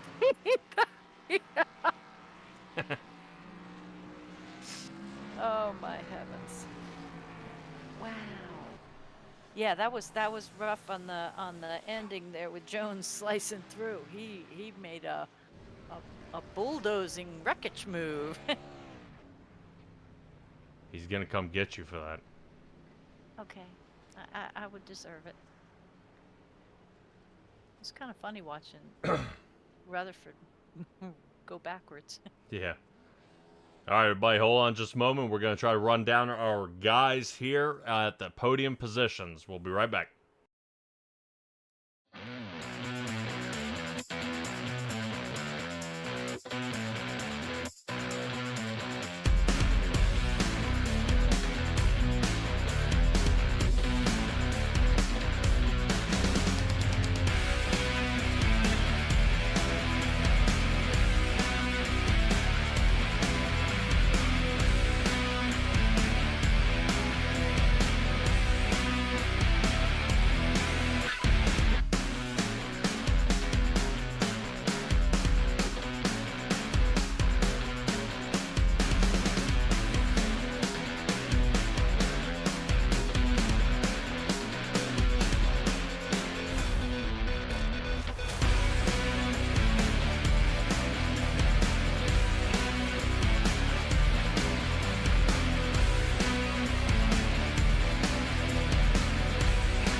righty, everybody. We have caught up with our third place finisher, Cade Jones. Man, you full sent it there here at the end. Kind of caught Dave shut there a little bit. Talk to me a little bit about this last lap. I mean, you're right. Full send it through the final corner, knowing I was probably going to have to use him up to get there, but last lap, got to do what you got to do. Man, that was a tough run here, dude. This race, kind of tested the will of a lot of people. Now, I'm going to run through this, and it's, it's a little bit overwhelming. And then I just want kind of your mindset here at the end. It says you crashed on 52, 74, 102, 113 three times, 100 lap 120 twice, 172 and 173 here tonight. How do you keep your mind straight and finish the race? It all helps with how I started. I started the race 28, and by the end of the first stage, I was up to 5th, so I knew I could do it. I just had to look for the right holes and be patient. Man, that was definitely a run here. I am unsure. I keep getting it mixed up whether we're at Daytona or Talladega next run. Do you know? Daytona. Bro, Daytona. All right, well, we're going to skinny up the track then, and still a lot of speed. Talk to me. Would you prefer that or Talladega? Either one, really, to me. I do great on super speedway, so I'm just excited to go back to them. All right, man. Well, hopefully we'll see you do a great job at Daytona, and this is we'll definitely kind of pile drive you in there. I've seen a lot of you getting up there, getting a chance, leading laps, but never getting the complete finish, man, especially at the end. Cade Jones, shout-out time. Shout out everybody on the big show, my wife Lexi, and you guys for doing what you do. All right. Also, on top of that, man, you placing third, getting that last couple of passes there. Dave Shutt passed 25. Jason Stevenson passed 25. You passed 26. That makes you the hard charger here of the night. Congratulations, Cade Jones, and hopefully we'll talk to you next month. Yes, sir. Thank you. All right, that's going to do it for our third place finisher, Stella. That moves us on to the race winner here tonight, Michael Willey. I believe Mr. Heath Rutherford is unreachable at this time. That's correct. All righty, well, able to join up when it was time to win here, but that moves us on to Michael Willey. Michael, talk to me here, dude. You race winner, the favorite. You did it here. I tell you what, it wasn't easy. God, I had to race my butt off those last few laps. That was rough. They were. I was pulling away from them those last 10 laps, and they were trying to figure out how to catch me, and they were talking about hoping a caution come out, and it did, and It did. I was not happy. No. You did that 2-tire change on that last pit stop. Well, the one right before the caution pit stop, and were gaining speed on guys that only had 4 tires. That's kind of amazing. Well, I'll tell you the secret. I've got this track figured out. So Oh. you got to save your tires. Even when you're racing after a pit stop, you got to save your tires. You got to be easy on the wheel. Being on the bottom is no good. You do not want to be on the bottom at all. So you got to save those left sides as much as you can. And then when you come in, you can take 2 tires. And then for 10, 12 laps, you can pull away from everybody because the car actually turns better on 2 tires before the right front wears out. And then it just goes really tight. Yeah. Well, now you know. Yeah. I've never had any luck. I know I've tried 2-tire stops here at Michigan, but man, it's been the timing has got to be right. But timing, being able to bounce back from wrecking out on 79 and then wrecking out late in the race on 172, you were able to ricochet back and make it back onto, back in for the win here. Talk to me about what it means, when you were battling up there with Heath Rutherford and Landon Gentry most of the night and they're MIA. Oh, yeah, that's always fun racing with those guys. Heath and Landon are quick. I hate that I got into Landon there, getting into one and got him all out of shape, but I was trying to help him bounce back up there, and he did. He got back to the lead, and then I don't know if he wanted to pay me back or just hard racing, but he drove it in under me and kind of hurt us both. I don't really know what happened there, but it's always fun racing with those guys. Everybody, all the admins here are fast, so I love this track. This is a driver's track, a little bit of drafting, but mostly a driver's track here. But I'm sad to see this place go, honestly. Oh, wow. Yeah. Well, talk to me. Connor Morse was out there. You were racing around him a lot. What's your take on him? Hey, that kid's fast. That's one you're going to have to watch out for, especially when we get to like Kansas and Vegas, 1.5-mile tracks. I bet that kid's up front, battling for the lead and all that. And I haven't raced with him yet at Daytona, so I don't know how he is there yet, but I'd say he'll be right up there with us all. Oh yeah, well you're gonna learn as we head to Daytona. Ah man, dude, Daytona can be kind of hit or miss. You either love it or you hate it. With it being a skinnier track, how do you contend with something like that when guys are trying to send it 3 wide through on the front stretch of the dogleg area? Oh yeah, I love Daytona, but yeah, 3 wide it's way more tougher there than it is Talladega. It just takes a little bit more skill, a little bit more patience, and all that. But one mistake and it wipes everybody out. So we'll see what happens. Well, Michael Willey, shout out time, brother. I think my little boy's watching, and his birthday's this month. So happy birthday, Jathan. I think my wife is watching. Today's our actually 2-year anniversary, so happy anniversary. Simtrax Racing, Ray Garcia, and the whole admin team. That was good, hard racing. All right. Appreciate you, buddy, and hopefully we can see you kind of make this repeat win heading to Daytona next month. Congratulations on your win tonight. Thank you, guys. All right, Stella, that's going to do it for us. We've kind of collected some of the drivers out there to have a little chat with them. Michael Willey, Heath Rutherford, and Cade Jones 1, 2, and 3 here tonight. What an interesting way for it to go and for it to end here. I don't know how how these guys contend with runs like this. How they can bounce back and be so confident the next week. Well, the next week, luckily, is kind of the points races in amongst themselves. But they've got a month to get it together, to practice and get ready for the next one. But these full-length races, which is what this is, they run, 200 laps at Michigan in real life.